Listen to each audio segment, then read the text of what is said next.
Machiegni uru.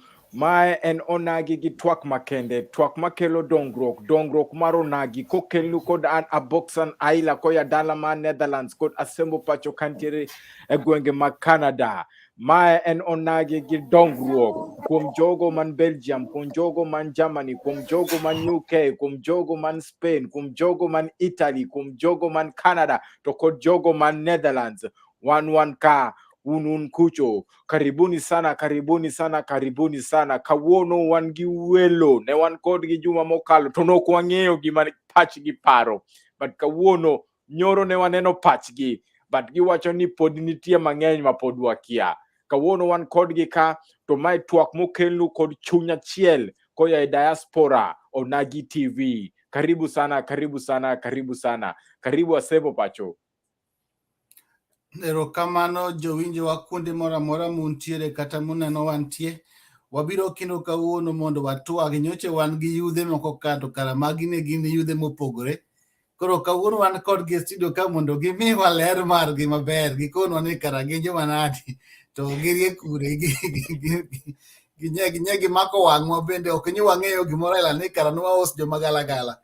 Koro share link, please tag somebody, share the link, and let's have the conversation going. And biuru waruago mbaka kawuono jogi dwa pimonwa kaka girieyo gima gitimo chenro magin godo.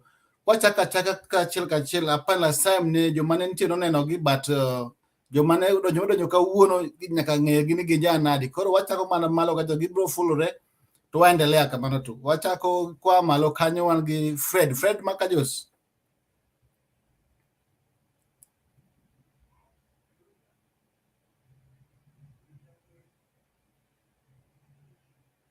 Di gima chalo speaker no, gima chalo microphone no, okwa winji. Unmute. Network ne apano lal matis kanyo. Meanwhile, ka Fred network ne thiro, then Kotieno in saba konwane. Mokwongo ana go erokamano kendo kuom romo kodu kaka kawuono Onagi TV Diaspora. Kaka nafulora mokwongo an Brian Kotieno, an wuod Siaya, mana kaka nwawacho cha. To mang'eny ang'e wabro twak kwaendelea kwapimonu piny oganda wa, gik mwapango ne jopiny kotel gi jakom. To but again, gima be daher na stress ni movement wa mare MDD is an independent movement, but we feel like ni wan gi ideology marom machalre gi mar jakom. To mane gima daher na stress mondo kiketwa ni wan kata ni Azimia affiliated kata wan who affiliated. Ang'eni jakom twase bet kwa chungo, lakini kumochope ni gi kuma wadhiye ni. Koro nwaneno ni serikal ni dwara pressure moro ma serious from a different point of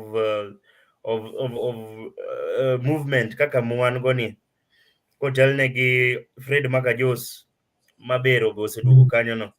Koro mane gima daher dawach to kwaendelea to wabro twak kaka sadhi. Aya Fred, network marina theko matis, inya unmute mondo introduce yourself mondo waendelea tu.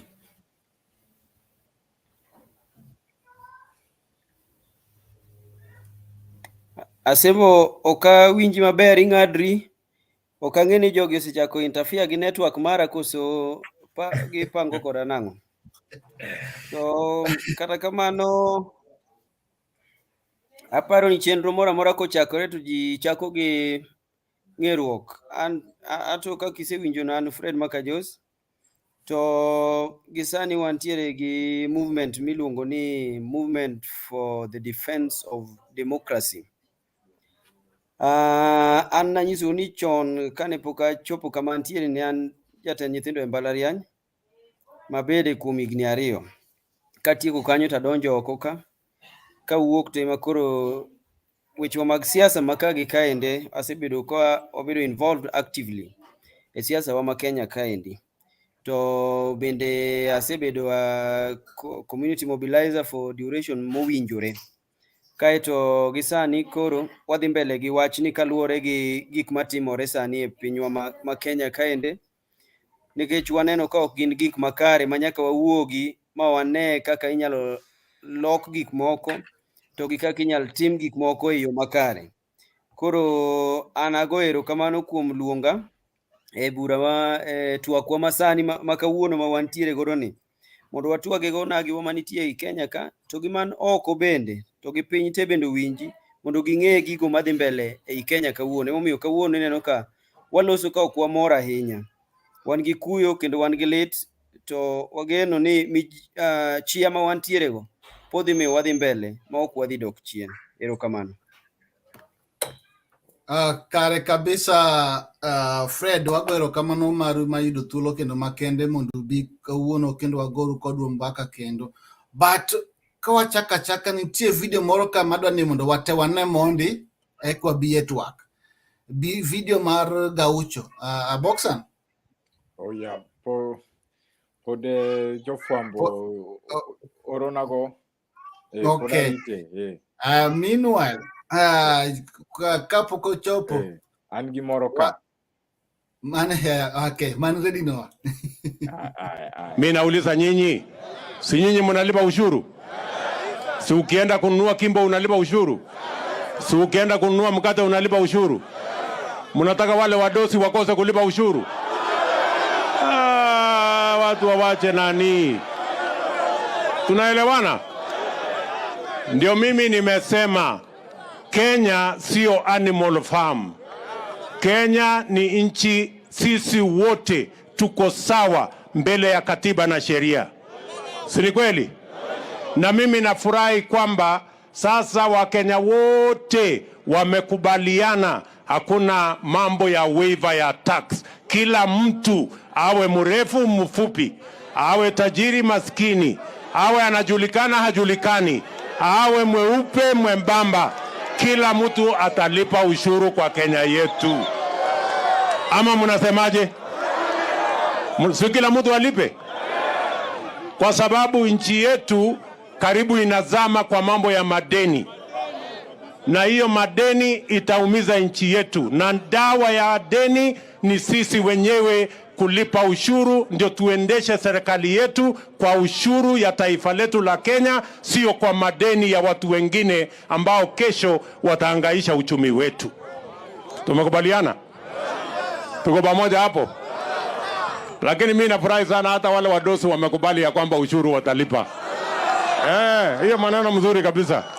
Hapo tuendanishe na hapo. Ile maneno ya zamani ya waiver ya huyu, waiver ya ule, kwa sababu anajulikana, kwa sababu ni mtu mkubwa, hiyo mambo wasahau. Kila mtu atalipa ushuru Kenya hii. Hata huyu jamaa amekubali kila mtu alipe ushuru. Hiyo story imeishia hapo.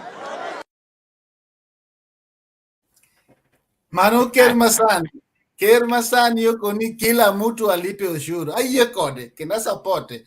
Ajos, ng'ato wacho ni ker manyowuok chako tuo kodwa kendo kodwa kendo, kech ne gituo kodwa kamae moa gi divert attention mar kila ng'ato ma jakom oluoke.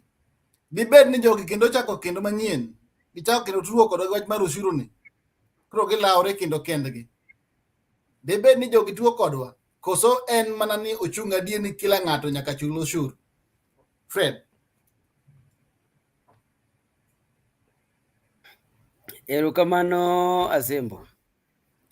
Ing'eni Kenya kae ji te chulo ushuru.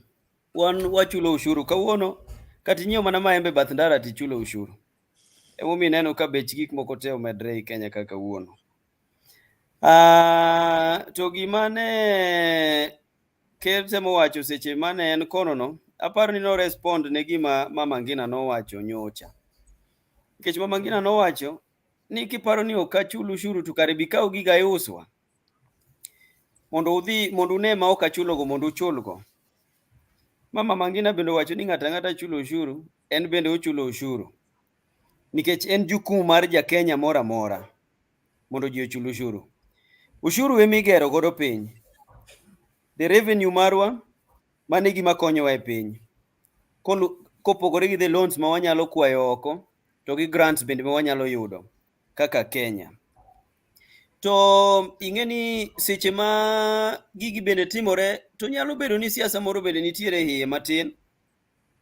niwach inyalo nyiso ji ni kawuono uchulo ushuru, to bende unyalo bedo gi joge moko ma ok chulo ushuru, mana nikech koro gin e power, ok wanyal ng'eyo adieri man kanyo.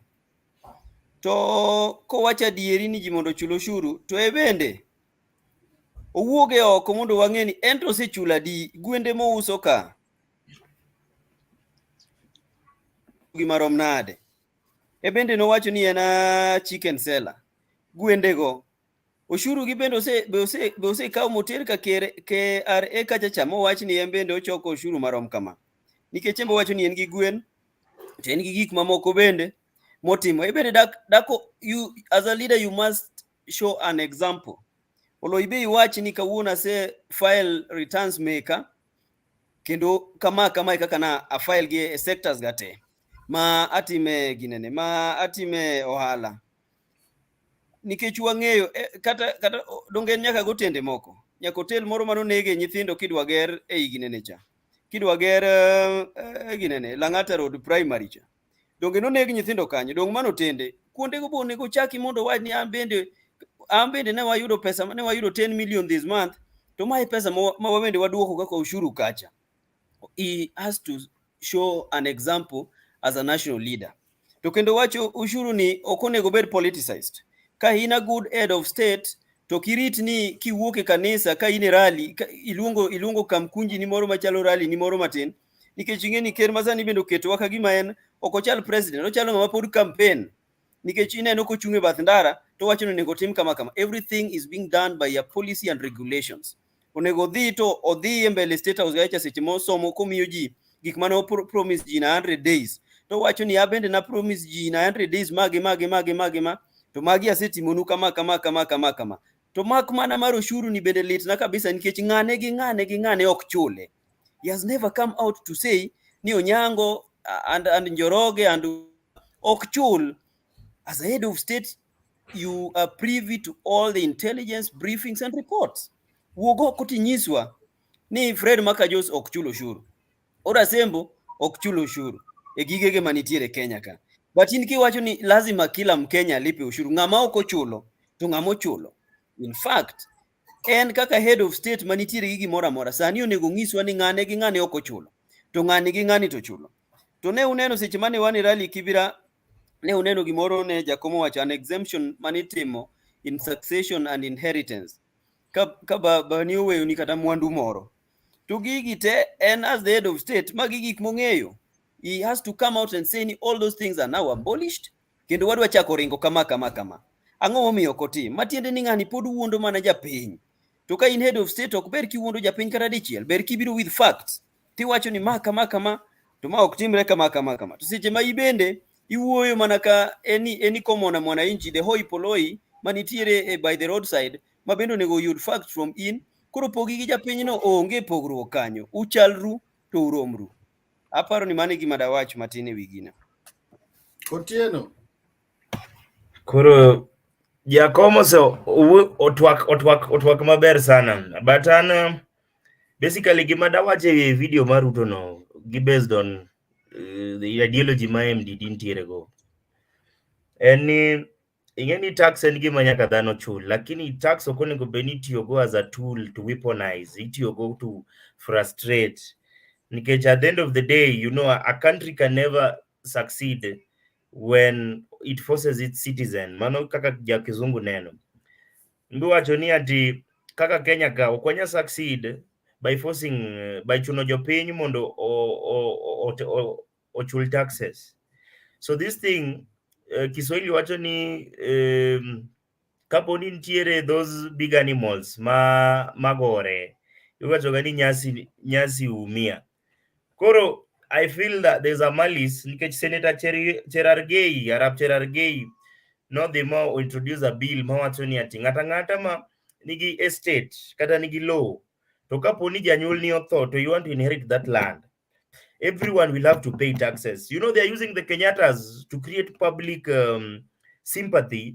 Kara their main target and to have a general basis margin ne jopiny. To mane gimo kwane. Koro ni jopiny warango ka ji ariyo madongo gigore, lakini wiwa will ni ati wane wananchi we are going to emo adhi nyore. Koro yudo ni pinywa ma Kenya kama wan gi lack of jobs, nitiere inflation, ngimo dhi malo, kila kitu kinyiewo to iyudo ni life is expensive. To serikal will create opportunities ne jopiny kata rawere makaro sani ng'eni this movement basically wadwa target rawere. There is no jobs. Iwuok e university kata funding mane wan go ndalo machon cha, tinde funding gidwa golo funding. Iwacho ni kidhi e school to dhi rank kaka iyudo pesa. To pesa ni also have a parent somewhere mabe onge nyalo. Could realize ni we are headed in a very wrong direction.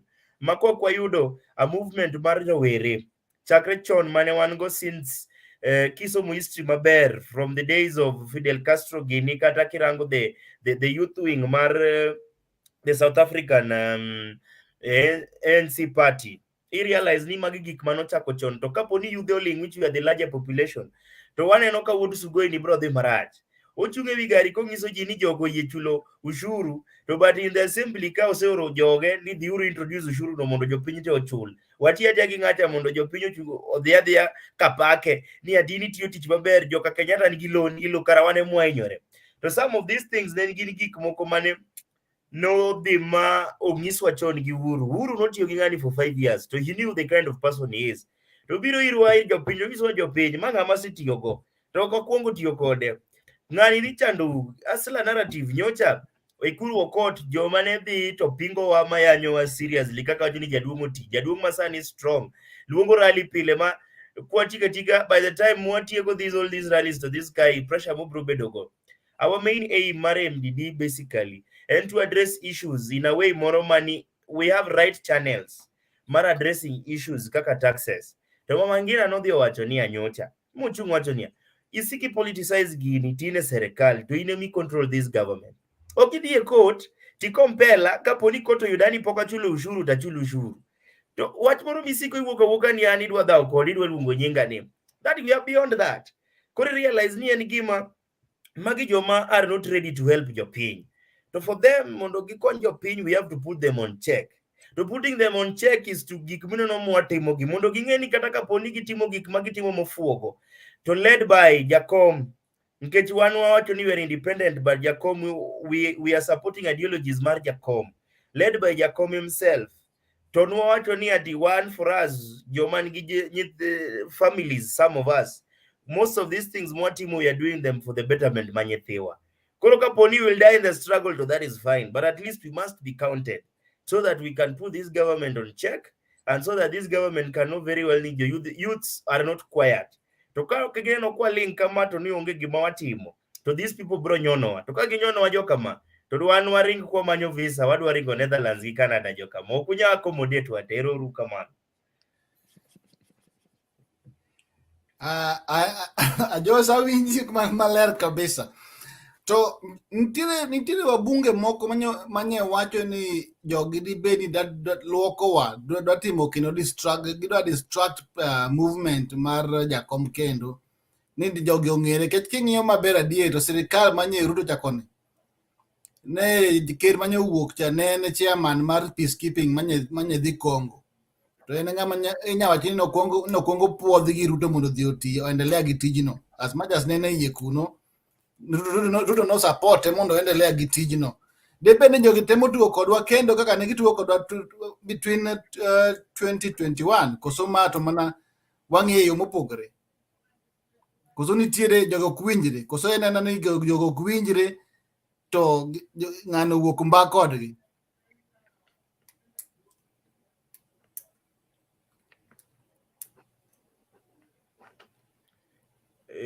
Fred Makajos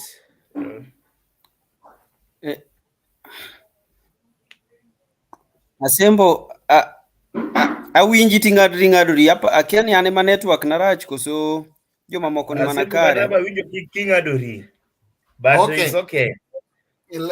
Let me repeat it again. Awacho ni ani. Jogi di Asembo bedi chakna gi kama ichako cha ni jomoko wacho nang'o?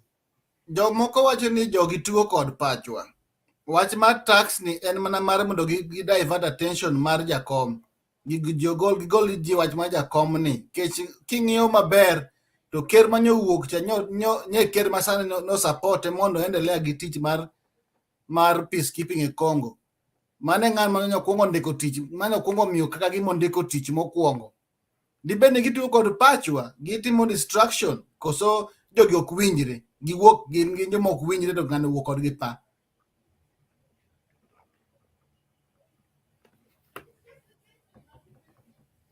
Asembo kanyo to dini bedo specific matin mondo wang'e ni jomage mowacho kamano. Wachno, well, information no pok ochopona. To ka nitiere yawa mawacho kamano to ok da wach ni en adieri kata en miriambo. To my independent opinion en maendi. The head of states manitiere East Africa at large ne gidwa miyo Uhuru mandate ni chon. Ten mani koro wachno nochopo at a point ma koro Uhuru bende was handing over power. Nikech seche mane owuok co-exit, the head of states wacho ni ng'ani waneno ka pod en ng'ama tin, to achiel ariyo pod onyalo konyowago out of experience and the knowledge mosebedo godo in governing a nation state. Ma jogi nowinjre te ni ng'ani ma koro dhi bedo kama. Ma by that time, ok apar ni Wuod Sugoi nosedonje telo. Well, mano pacha. Kaeto mar ariyo, ei jowa ma inyalo wacho ni seche moko Wuod Sugoi ni pimo wiwa ka giriwore gi Wuod Ngina. Anto gi pacha taparo ni Wuod Ngina ni notemo chung' kodwa. En mana ni seche moko ne oonge the full control of his own system. And we all know ni Uhuru chalo kaka prince ma en orito report, ok ochal kaka in kata kaka an. Well, ok ang'e gine background mari Asembo kata Aboxa. Ma in idwa ni dhi milu kendi ming'e ni gini bende otimore kama. Ok ibed piny ni kelo ni report. You are never comfortable with any information until you go and check me certify ni gini gi gini koro nitiere maber kama ende. To being ni gik moko koro ringore kama sani, ji wuoyo mang'eny, and each and every person is entitled to his own opinion. Ng'ato ka ng'ato nyalo golo opinion mare. To anto gi pacha, taparo ni Uhuru ne ni kodwa. To kenda chich maling'ling mahie kendo pod achich ni en kodwa. Nikech ok apar kata ni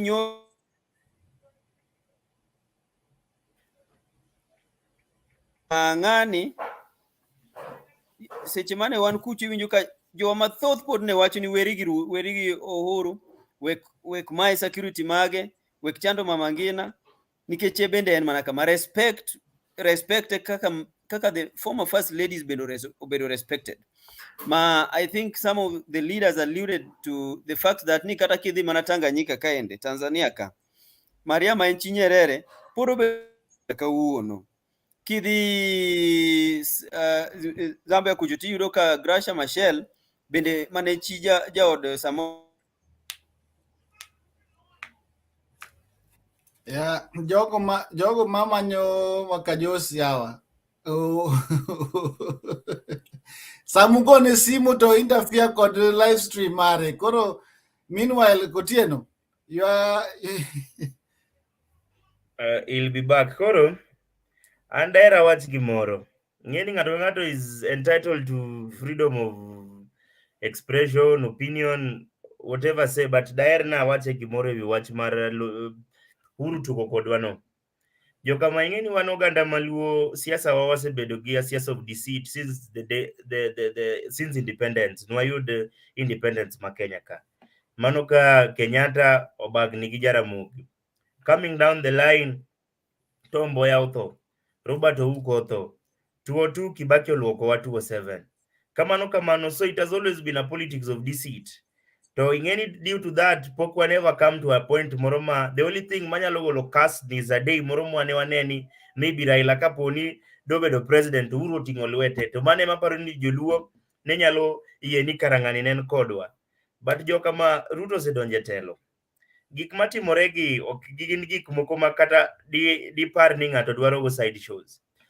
Kitimo psychology kata kitimo kaponi ng'ama nigi background in psychology, you realize that ni psychology ni kirango kata body language ma Uhuru osebedo go gi Ruto even in public forums since Ruto came into power. Igeni ntiere kata gibe kideno tiwacho manie nyewe gini this ntiere gimoro expression moro intention moro mantiere kata kikoso ne ng'ato.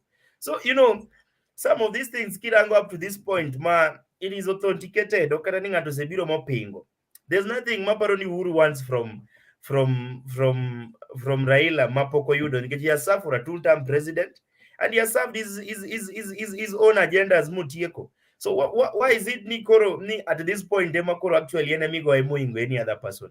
And these things are happening. The news guys are faking whatever is happening. Uhuru was with us. And Mano, I am 100% convinced. But again, manakaka ngatono wacho ni ati ni ati opinion dene wacho ni ati ni Uhuru ni tugo kodwa gi Ruto. Kora abo opinion daen kama. From the development mane wadhi wayudo Nyanza, especially Kisumu, mwa wayudo PCI kata okade wach ndara to dunya nega wayudo pi moro mane odo Siacha. Kisumu, the developments we saw in Kisumu and whatever happened in the bridges he built in Homa Bay, maybe Gifida roads moko.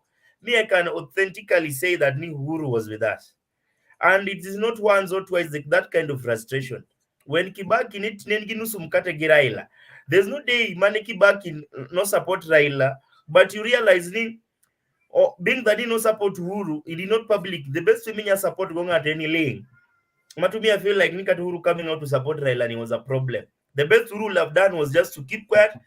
Jacomo Konye, but what no support Jacob no do katikati ganya. I mean, I'm very sure at least something would have worked out. Kada doko nyo chini ya maji. But all in all, those are still expressions and opinions, man. Now, kati yeko. I realize even the day itself, manager turned pin no biruka. A Kenya during swearing in. You saw the humiliation. Uhuru no yodo. Madebe this thing, nengi manubedo choreographed. No one giwelo mo aoko. This is someone who will still go out and still seek some international business connections in a way or another. Uhuru was humiliated in front of the entire world and in front of leaders. People like Rigathi, Katietha, just standing up and saying how they've been frustrated with the outgoing regime, they won't do this. So you tell me, at what point, Kata, even when Uhuru left, Uhuru ignored the Kata even into the dinner. These are not things you have to celebrate. Currently, they were playing Raila. Yes, Uhuru supported Raila, but I feel like Uhuru, nobody betrayed by his close lieutenants. If I am a king, I will rely on the army commander. Monday win a war. I'm just a symbol of national unity. But an army general can be loyalist nalo amua ni bwana. King Chad Bedai tan mane pap kagiji. Anatimo kama mano wachine. At the same time, magi matimore. Ko wawe Uhuru behave in a way mawodingi nani. This guy is really literally being frustrated. The first lady we've ever had in the country, that is Mama Ngina, came out kata her body language kuyo miol mawuyo kanga madoma na yuak. Surely, do you want to say this was literally betrayal by Uhuru Kenyatta? This is not. So this is particularly my opinion, and I wouldn't like to comment on other person's opinion. But opinion nano emunya lock out. So basically what I'm just trying to say. So Makajos, I believe ni go duogo. So I'll give him chance to take his kumocho pero kamano. Maka Josi winjowa. Ero kamana hapa ni network ema chanda poka tiko submission. Yes. Tiek mondo wakoro wadonje MDD. Ewe amede Martina Sembo. Hapa sichikae poka tieko. To awacho kama. Ni kata kawaneno kaka gik moko timore. Ano kapar gi pacha ni Uhuru no wuondowa. Uhuru ne genuine en mani no onge full control of his own system. Just like a prince ma ji report ne o delegate to ji report ne. Joge mang'eny no wuonde iye kanyo. Ka haeto gimomiyo achaka wach ni okuwuondwa nikech Ruto nenre ka gima ne ok en very ready. And he didn't anticipate ni ene mano dhi bedo the head of state. Kineno the disorganization manitiere in his government today. Because gigo mano wuotho kogoyo siasa ni within 100 days osetimore poko timo kata chiel. Matiende ni ne ok en ready. Ne ok ong'eyo kata ne ok opare pache. ni nodhi bedo president ma Kenya. Magi chal ni oyude ayuda at a point makoro lan ni bwana magi mae ka improve to kara nyalo yudo gini. Magino kobiro ne at the last minute mobedo, tuneno gik makoro dhi mbele kawuono. Totally, kade ine Kenya ka to di fwenyo ni ng'ani was not ready. Nikech kineno kada gik mobiro godo sani. One of them, naneno ka the jotelo mag UASU, the University what Association, yesterday negi wuoyo ka igi owang' kabisa. Ni Ruto dwa timo privatization mag higher learning institutions, mag universities.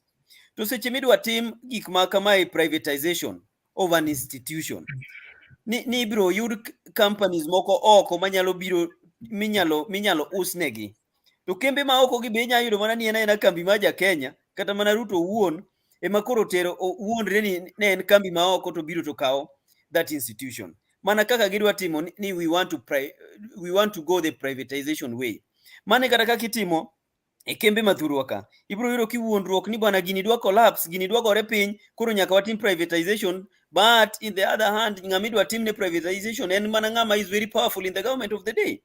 Mago gin gik matimore duto. Koro to me, I believe ni ng'ani ne ni kodwa to Wood Sugoi ma kawuono otelo ne Kenya ni. Aparo ni nitiere mana kama noduogo fwenyo ni katimo magi ma maber, taparo na nyalo chopo mabed president. Erokamano. Aya, mano pach maka Jos, mano pach kotieno ng'acha be macha pache. Koro jopiny wang'iyo wasomo kaka sasudo. Koro gimokelo ka maduong' kabisa en gimiluongo ni MDD. MDD ni kineno nyoro maka Jos ni mako microphone miloso. MDD ni en nyath mane, onyathi mane, to en wuod kure, to obiro nang'o, to ang'o momiyo obiro. Erokamano Asembo. Aparo ni mae odiochieng' mokwongo ma wawacho wach MDD kane wayudo thuolo mar twak kodu migawo mokalo cha, to ne ok wawacho wach MDD, to kata ubende ang'eyo ni ne ok ung'eyo ni ne gima dhi biro. Ma ing'eni mano atemo mana nyisou ni ng'eyo ni ka in ja siasa kata ka in ng'ama dhi e lweny, to ok igol weapons gi duto dichiel. Mana achiel kuom one of the weapons ma wantiere godo. To bende ageno kae be ok adwa lero ni gin weapons 5 koso 10 koso 20. Gigi thoth, to gigi wabiro nego go thuolo. Koro MDD iluongo ni Movement for the Defense of Democracy. Movement for the Defense of Democracy, MDD, dwa wacho weche ariyo madongo kabisa ma wageno ni mago e gik ma inyowa e Kenya ka. One of them, wadwa ni wa address the issues mag electoral mosetimore before, to nyaka ma pod timore nyaka kawuono. To mar ariyo, wadwa ni wa address issues matek kabisa mar economy mar Kenya.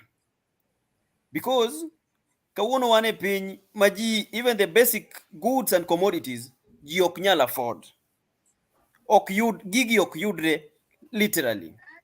Iyudo ka kawuono e Kenya kae, ka ng'ato oyudo, the majority of the population I mean, ka nyalo afford even a meal in a day, then ichaki dok migomo na chongi piny Nyasaye. Erokamano. Ok oyot. Kawuono e Kenya ka, gik mang'eny kabisa, the taxes omedie. Matieni jo Kenya kawuono chulo ushuru mang'eny moingo ndalo mokalo gote.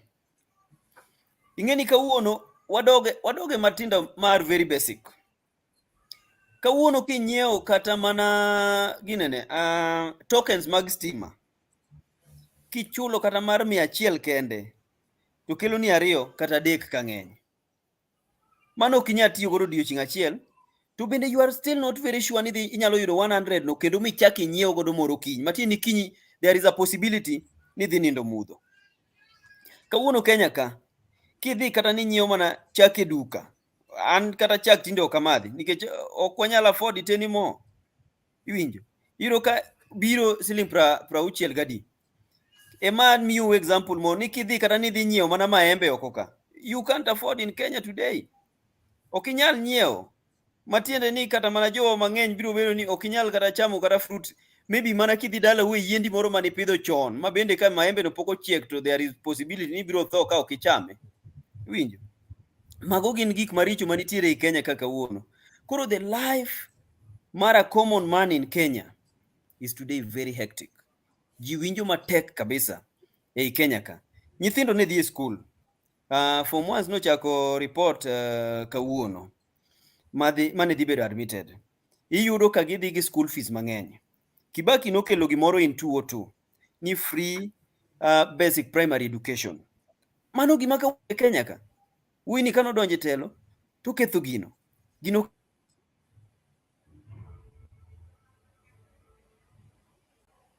Yendo gichak gidhiye kendo. Weuru ne simo monde. Wakwa ujongo mago simo. Uinterfere gi live stream mar Makajos. Erokamano aduogo. Aduogo Asembo, aduogo. We koduogo tadhi giseno. Jogo ma ema nyisi nyithindo madhi bedo admitted kawuono e skunde. Iyudo ka families mang'eny ok nyal fees magidhi chulo e skunde gigo. The families mang'eny ok nyal afford the school fee from primary to secondary. Higher learning institution, help moro manikele university cha. Kawuono kende yani mondo mi help no chopi ochalo mana lweny. Mae makoro iwinjo ni people are sick and tired because they are tired and sick. Inyalo bedo frustrated in your own country to an extent makata kigombo ni nyiew kata mana tol mondi deri to kata pesa minyiew godo tol mondi deri no onge. It's not there. Onge at all. Koro kinya deri mondi tho gi tol. Kama wasechope i Kenya kawuono. So that one tells you the economy mar Kenya is doing so bad, despite the fact ni ngani no wuondo ji ni magi madwa loso no within 100 days. Man on the side of economy. Then the other thing of the electoral injustices mosebedo katimore i Kenya ka. Yothurwa. Wan duto te waseng'eyo gik mosebedo katimore i Kenya ka. Every time ka ji dhi election, ka ji udwa wuok, ka ji dwa tieko yiero ni tiyudo ka rifari otimo gino ma ok ni kare. In fact, personally, the only time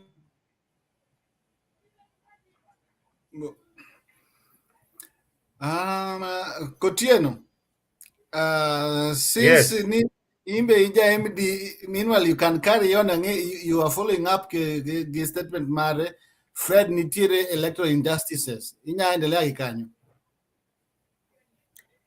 Encha osetieko economic. Yeah, economic.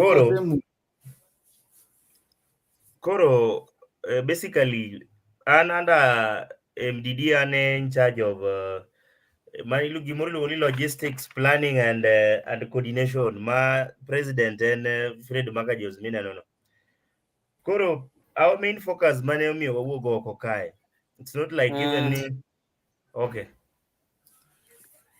Fred Yudoa.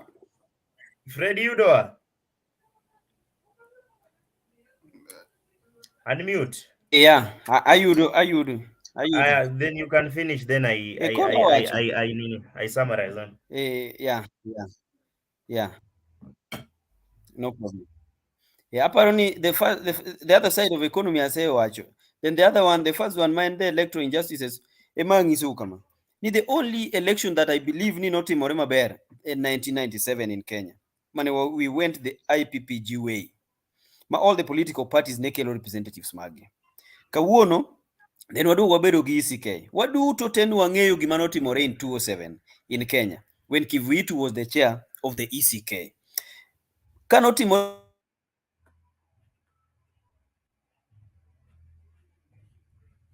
Koro, let me pick up there.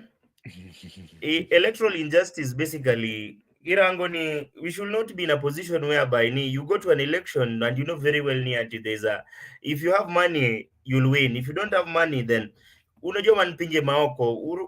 Opening the kind of democracies that you guys are experiencing. Together with this uncouth behavior one goes Africans. Raila said a very important message. Angeni Sani was said lose. But he said it is the duty of the Electoral Commission to make sure that the elections are free and fair. Oknikoro in a student kaisa chulonyaka participation fee, through you bebo miyojidigo kurano, makanaji kia wacho nijikiko kurano. So IBC no want to be there. You are a stakeholder, and IBC is funded for all these. Why can they give free, fair, and credible election?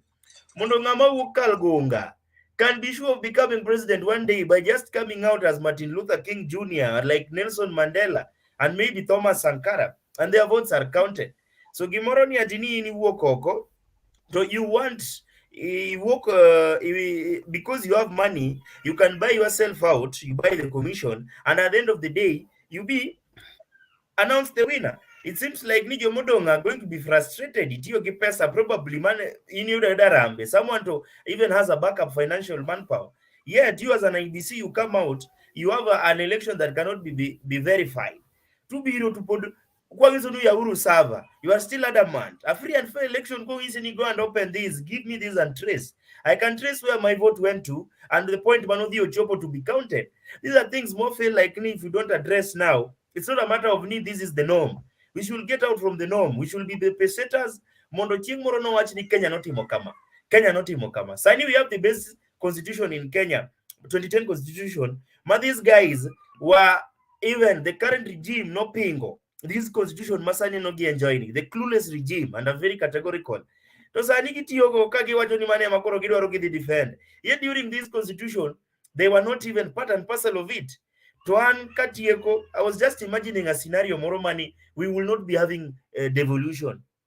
Imagine it, that's why development authorities like Basin Kanombe brought in, but then Jacob brought devolution. Again, is Anika Poni waonge serikal, but one sure anyone county government is going to cut off our needs. So imagine a scenario, Moromani, you had to be the government was devolved in this sense. It was purely administrative from president to PC to DC to DO to chief. My chief niwinjo to assistant chief. Kama nga ninya yudo power. To cook in loyal, to kata maybe you are not in a position whereby you're supporting the system. To unchien. But look at what devolution has brought. Magikikma, we have to come out to watch any Magikikma Koma has been fighting for. And we want to be part and parcel of this struggle. To get the 2010 constitution, it was not easy. To know you there limitly. Kataka Sanik maybe teloma penyo tamoa. But when you get two zinya built with anyone, Makatata or Quadwa Lungo Ying route, one Lungo Ying, Kiwanoma Bidwa Lungo Yingwanga, Quan Kisumu Lungo Ying Governor Yom, Quan Seattle Lungo Ying Governor Rengo. So these are things we realize near deep. At least we have Wachopo Kamoro, but we are not yet there. So it is possible Mondo Wachop Kumino at the end. Koro Kikwa Kauni one Chebukati wants to come and say that Nikoro, if you are not loyal, Katani maybe not to any certificate, you come and announce things out of pay. People must be held accountable. And Chebukati also, Nyagongenia, it won't be easy. And Managi Madaira watch when Makajos has come back, at least he can conclude. Poleni sana anenoka angi ish mangeny. Akiani jogi osechako weche but koro adwana tiek kama ni weche mag electoral injustices nyaka wa address them firmly and boldly, very very boldly. Anyiso ni Kivitu no wuok modhi Orlando Kibaki gotieno, jo Kenya notho mang'eny, ji nogore. Wawacho ni koro wadwani wabeduru gi an independent and electoral and boundaries commission, an independent. That was what is in the mind of Kenyans, that it could be, it's a commission madibedo very independent. To jogo mawasebedo kawaketo e kombego, iyudo kaka gidonjo kacha to they are being compromised. Martin, and even the integrity that they have, iyudo ka koro onge completely. Iyudo ka koro gik madhi timore kacha gin gik mopogore kabisa. To koro gisani, wabende wan gi proposal wa mawadwaro ni odhi oketi. We should be doing elections kendo the chair mag IBC go better the counties koro kura moya e county kacha wang'eyo ni obedo kama ka en kura 20 to tiekruok kode kanyo chuth to mani gimokel nikech kata marwa ma itimo at the polling station ni kidhi ng'iyo gik manie form 34A to gi form 34A mar Jose Kamago maja ginenecha iyudo kopogore nikech iyudo ka Jose Kamago nodhi obedo mana kamoro to en osoyo mana gik moko, not knowing ni each and every region ne nigi codes maggi. Iyudo ka koro gigo pogore completely. Makoro iduogi wach ni karang'o mi wadhi mbele gi election. Mano ok en gima kare. Emomiyo wan wawuok ni koro wadwa gore ne gigi mondo gigi kik chak nuore kendo e pinywa. Nikech ka ginuore to ok wadhi winjo maber. To kata seche ma wawuok gi mijing'ono, wang'eyo ni nitiere ji mang'eny manosekedo ne piny. Ok wan kendwa, to ok wan bende ma wakwongo, to wan bende ok ema wabiro bedo mogik.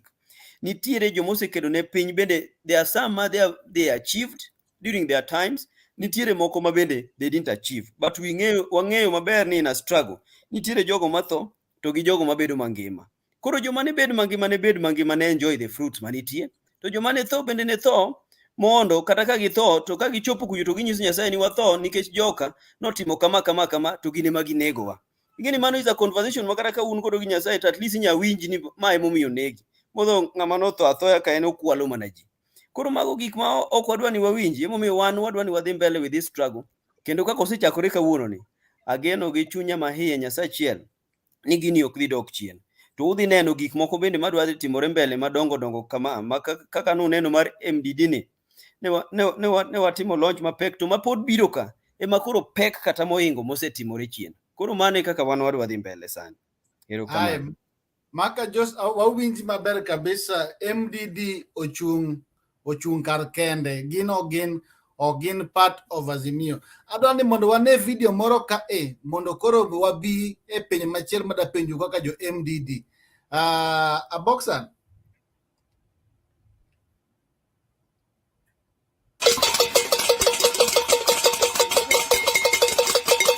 Lakini hiyo kitu linijamisha kwa sababu tukifika kwa podium tunasukuma na ndugu yangu kama tukae huko nyuma.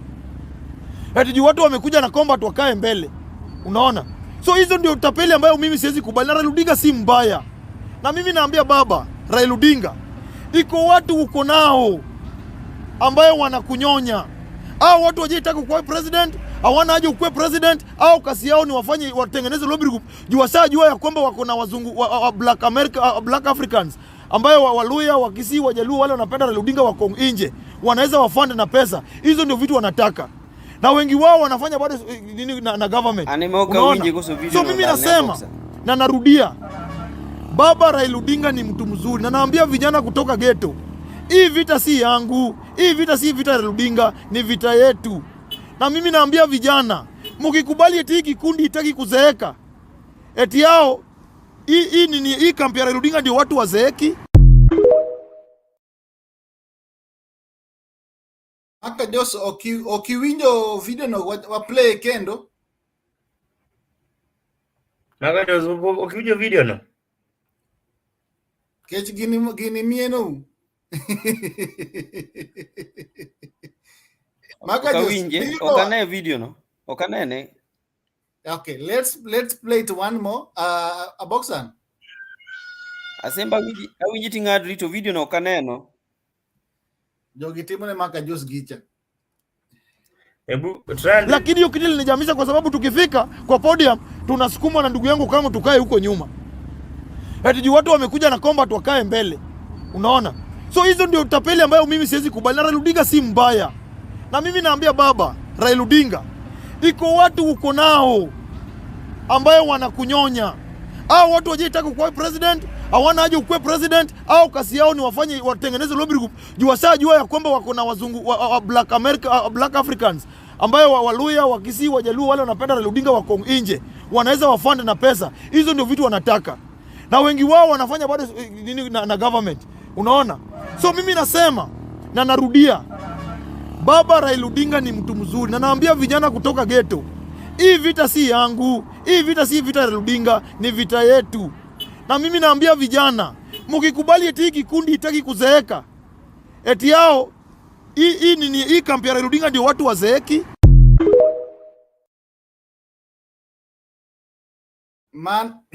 Mano bunge la wananchi, president mar bunge la wananchi. To engi very big concern makata wambe jo maneno walo woto waneno gima be oywak kare. But kamoro kai mumulo ni jomoko biro gi combat ma to keto mbele to kara ne gin jo MDD. Kang'iyo kondo manyagero ga gin kondo murwako gi. Debe ni ubedo sponsored, financed mondo u interfere gi program mar jakom.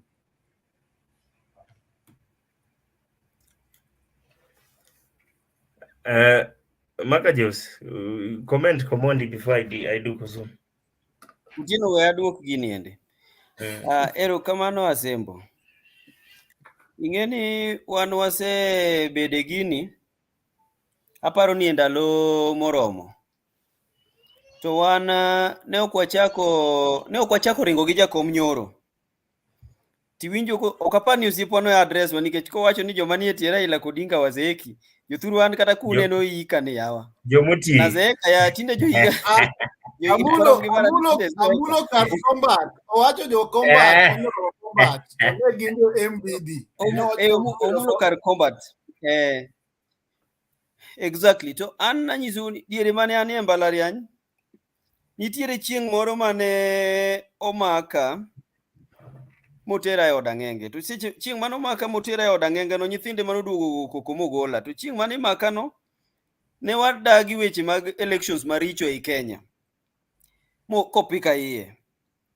Magik manotimna iye kuno an kenda mang'eyo. Ok ber mondo ang'isu. Apa na abiro go mbaka no ne nyikwaya. Matieni wasebedo in the street nyaka koro kawuono ni. To an aparo ni lweny ma wantiere godo kawuono ni duong'. Lweny ma wantiere godo kawuono ni duong' kabisa. Ma e lweny mar jo Kenya duto te. Ok en lweny manie iwa kaka jo Azimio. Koro momiyo aparo Kotieno kwanyi kanyo. Endelea kama yudie kendo to. And there na address the video. God will deviate from any issue. Correct. Go on.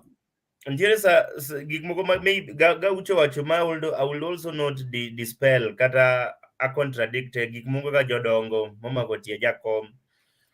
We are of the same concern. If you are an old dog, you can't still use the same trick. So opportunities my youth, I think need that one. Kanyo to Gaucho was right. Koro kobile what's combat ni. An kaka na winjo ni jo combat emo ket mbele to eno okete thenge. So it seems like ni is so concerned in a way moromani there is someone in between. And one gijakom mo feel like ni it's a threat or maybe something sort of that. But I wouldn't like to, based on teach maga ucho setiyo. Ok daire na dispele kata wach ni orati in any way whatsoever.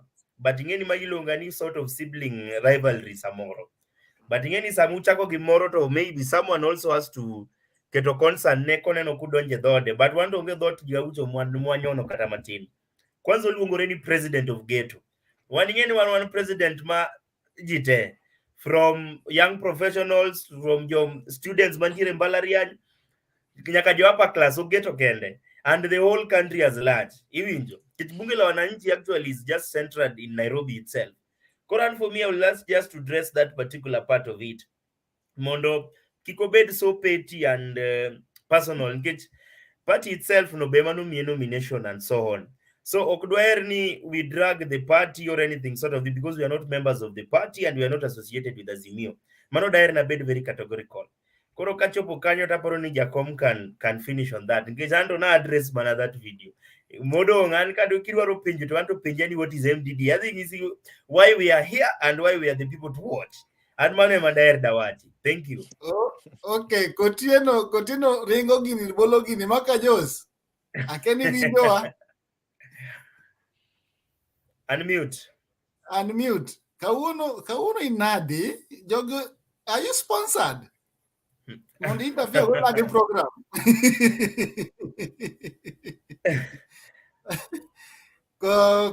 Fred.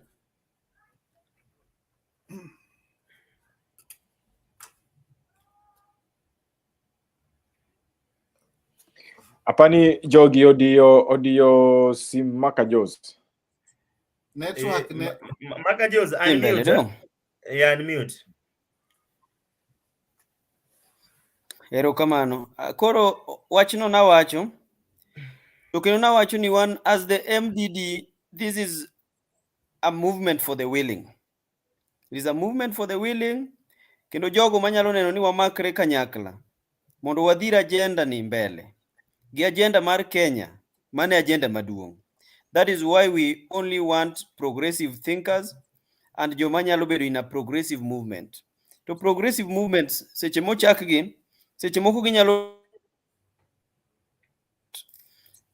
To wan gi pachwa duto momiyo ok adwar ni ok adwar na wuoye wachni mang'eny nikech mano osiepwa kendo is a comrade in the struggle. Bunge la Wananchi has been at the center and the forefront in fighting for the rights of the people and supporting the movement, any progressive movement.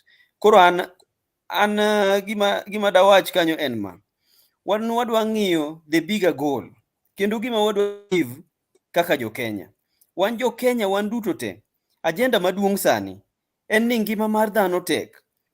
Agenda kendo kik wachak wadoge yiero ma gik moko dhi timore marach. Emomiyo wantiere gi proposals. Masani koro wa propose ni kaka idhi tim yiero ni ka ok wadhi the IPPG way mane wantiere godo 97 cha, to kare gi sani wadhi nyaka to the county levels mondo kosetim yiero to kura go ikwano kanyo tiyudo gi kanyo. To wachno itieko gi kanyo. Makoro ing'eyo ni kane yuro 20 tiyude 20. Mago e proposals monego bi mbele sani. To proposal kendo monego bi mbele ni seche mangi matek kama. Wadwa timo nang'o? Wabro yie jatelo ma wantiere godo sani ni tiyo koso wadwa dhire oko. Tang'ogi ni ma wadwa timo, mikakati magi ma wadwa keto. Mano e gik monego wang'i sani. In fact, mane agenda wa masani wadwa ng'iyo sani ma ng'ata manitiere gi wach moro marach, ok apar ni en wach monego wa address in such platforms. Nikech wadwaro ni wadhir gini mbele, to gini nyaka wadhir kanyakla. Osebedo kotiyo maber kendo osebedo kotimo meke maber. Wabende wamakre uru mondo wang'i kaka wadhiro gik moko motegno going forward. Mane manya wache wachno. Okay. Sorry kuom ng'adi matin kanyo, to nitie video moro be madhi mbele, akia ni kusenene ni gima timre yogot. Akia ni Aila. Yes. Mia 10 seconds a stress anegi maka jozo wacho. Ingeni sani we are united to the cause is one. Iwinjo. Gini ngeni dwaro ji mang'eny. To wadwaro ji te, yudhe te within the whole country to come and consolidate whatever we are doing so that it create an impact. Giwacho gani kata kanisa nigi onge dhot achiel, kanisa nigi dhot kata 4 madhi mbele. Ndi joma bro donjo gi koni, joma duwuok gi koni kamano. So at the end of the day, kwa donje kanisa to ji obet piny nwa lemo, to walamo Nyasaye achiel, ma en Nyasaye mane polo. Koro kik debed ni what we are trying to do is to distinguish ourselves in a way ma one dware ni wa avoid those rivalry, mago be weche milo ilongo ni sibling rivalry, but mago weche matin. Tagena be ngeni wan ok wan affiliated gi Azimio. Wan independent organization ma is nigi ideologies ma jakom is standing mag jakom. That is because we are in the same trajectory what Baba is doing. But all in all, an mane gima daher na watch. I'm stressing on that ni ingeni okochuno ni nyaka donji gi dhot achiel e kanisa. Kanisa nya donje dhil to mopogore, to te ubet piny tu lamo Nyasaye achiel. Ero kamano. Okay. Ero kamano. Nitie video moro kae mabe aparo ni wanya analyze to maka josunu mundala kanyo. Kiani if you can justify if this is true or mabe kipindire majogi goa, but I don't know what is your take. Let's go.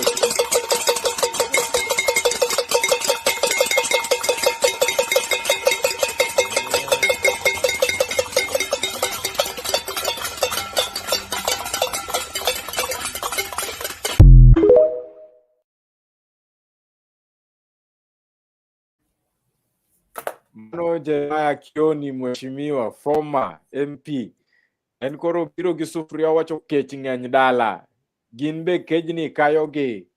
En advice mane minya miyowa kata yo mane minya wacho kuom gini maka jos?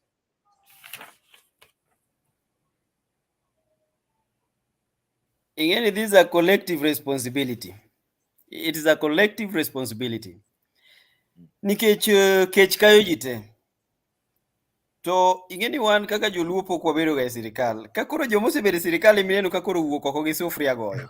Tiparo ni ng'ama pok obedo e sirikal to winje nang'o. Apok sanun ga sembo wuonge dala ka kendi wacho maber ni wan dala ka. Iwinjo joma ne president oya dala gi. Ema kawuono wuok gi sufria goyo sufria. To sufria ingeni kigoyo nyiso ni onge gimi nya tede sufria no. Onge. The high cost of living in Kenya is unbearable. The high cost of living in Kenya is unbearable. Emomiyo achako kanyisu ni ei Kenya kaka kawuono kiyuda mili na day iduogo tichako igo mana chongi piny miwach Nyasaye erokamano nikech makiny pod ikia. Jothurwa nitiere gimoro malit ka an chieng' diere mane wa campaign nationally nadhi kamoro Turkana. To ka wan e campaign Turkana ne wan Turkana for 3 days.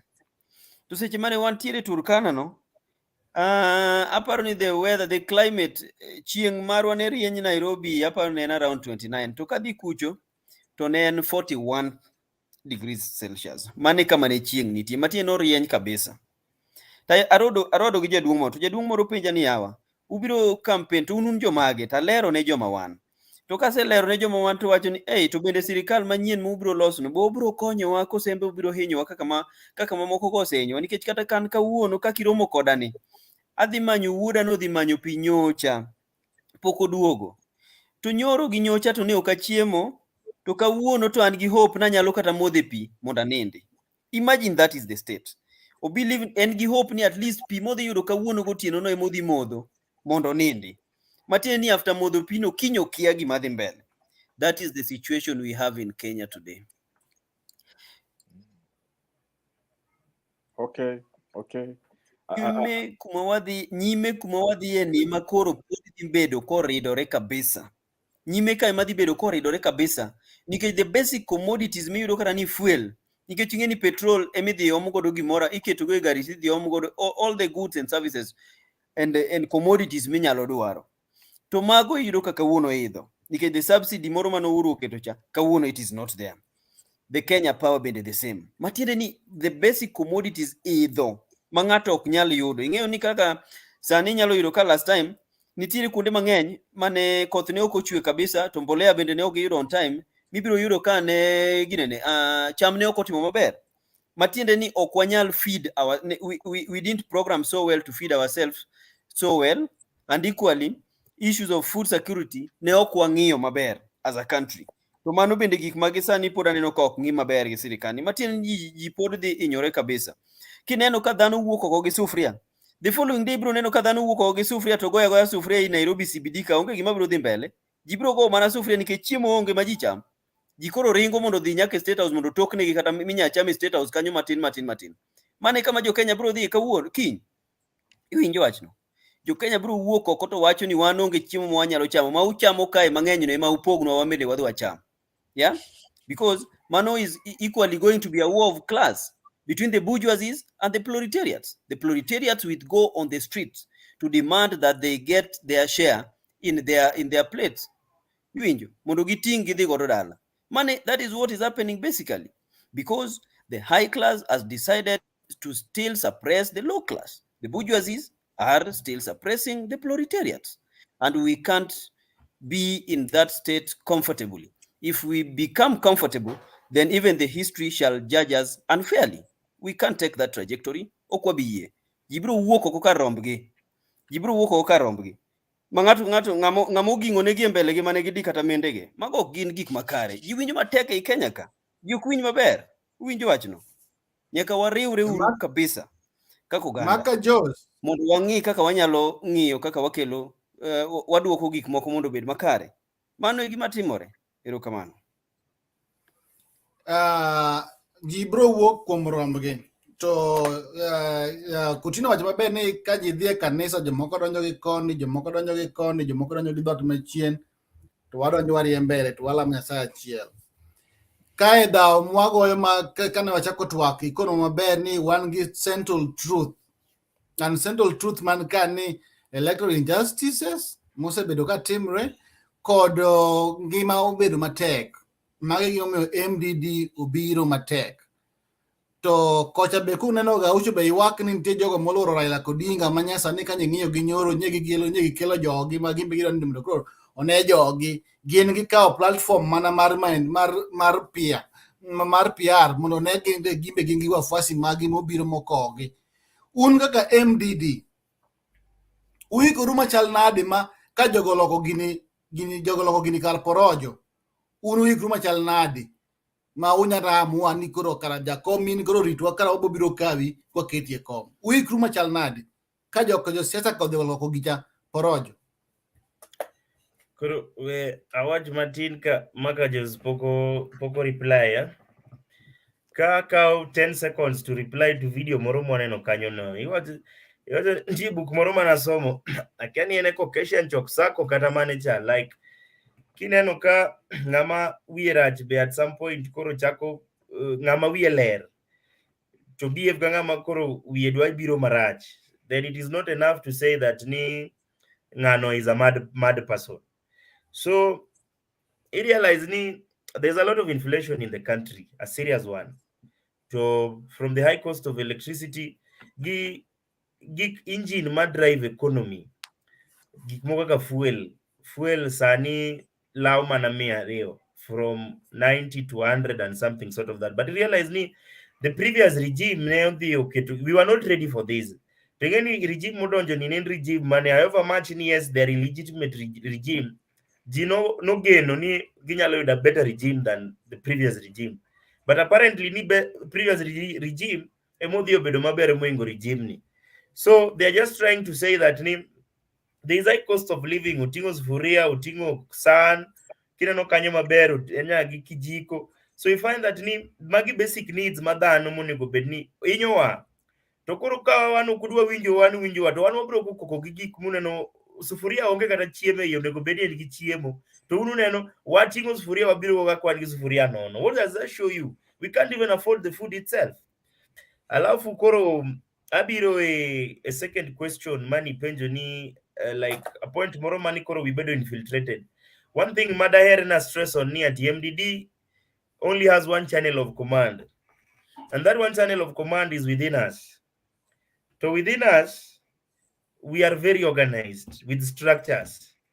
Magi mano bedo initiated kaji kata was not aware. There was no even public participation. Nengi mano the work day 1 to day 2 shoot.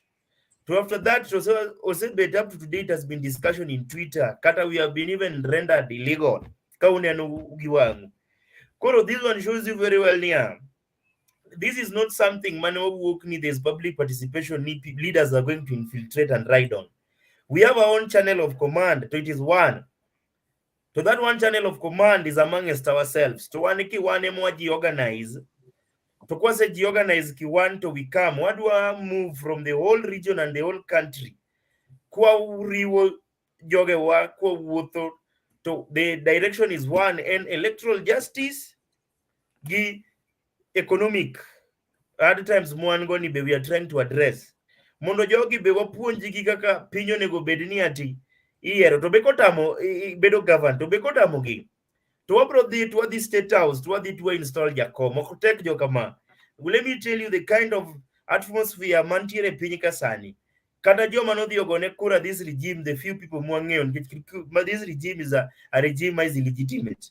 Jogo gikigin are even regretting, but gimarach kodwa ni wan nyaka wanega kuro nyaka wayie.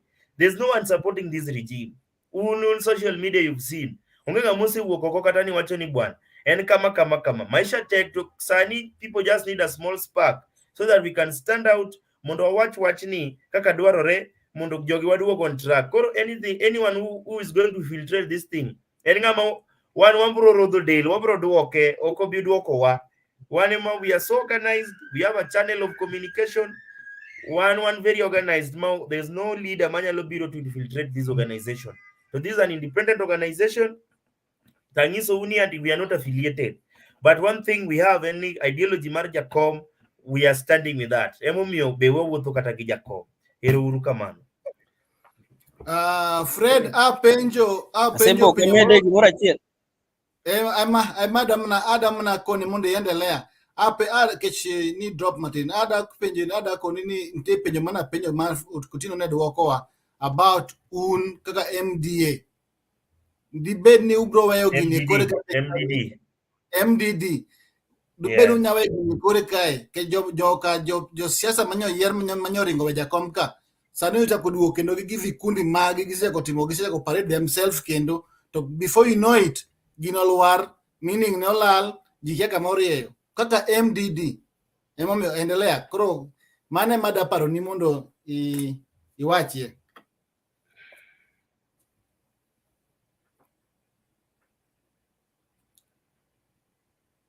Fredio. Yasembo.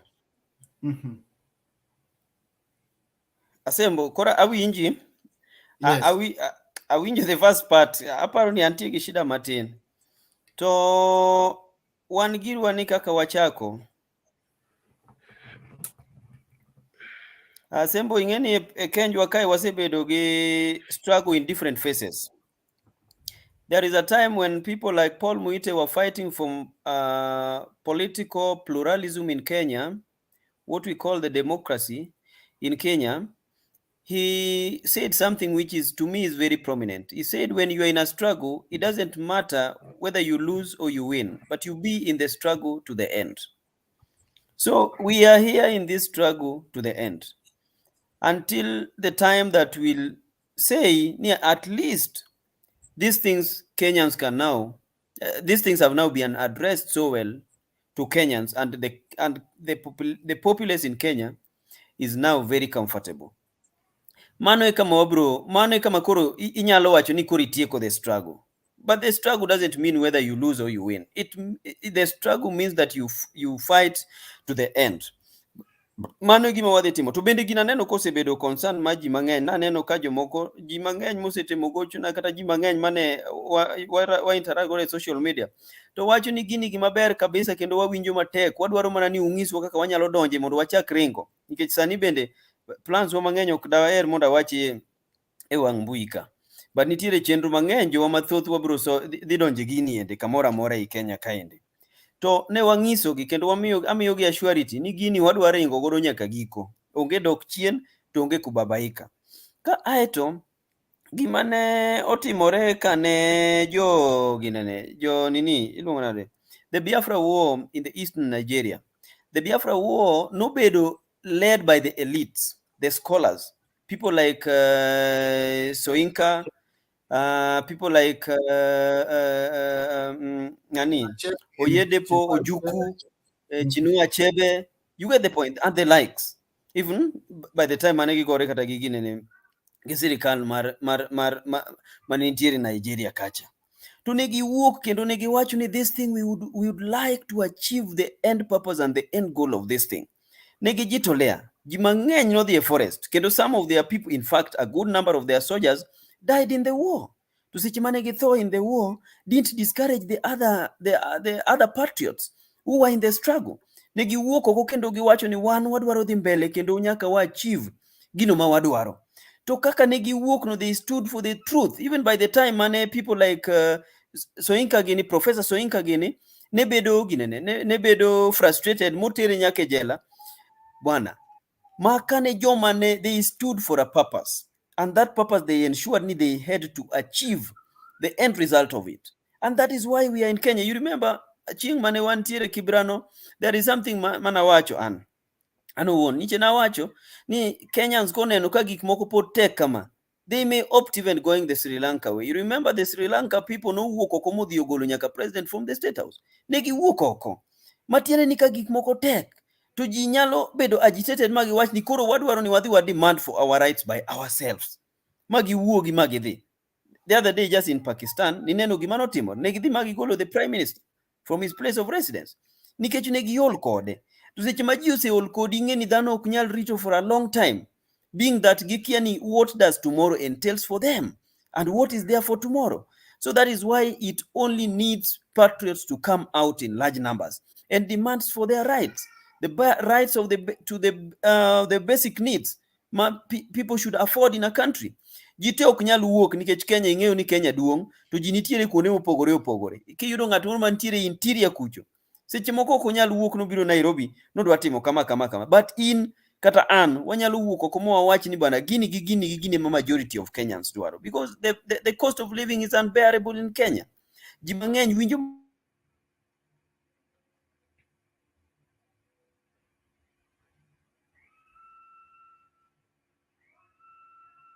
families maggi niche na dhi city mochari Nairobi ka. Ji mang'eny yudo ka kata ok ginyal kata tero bodies mag jogi mosetho dala. Ang'o momiyo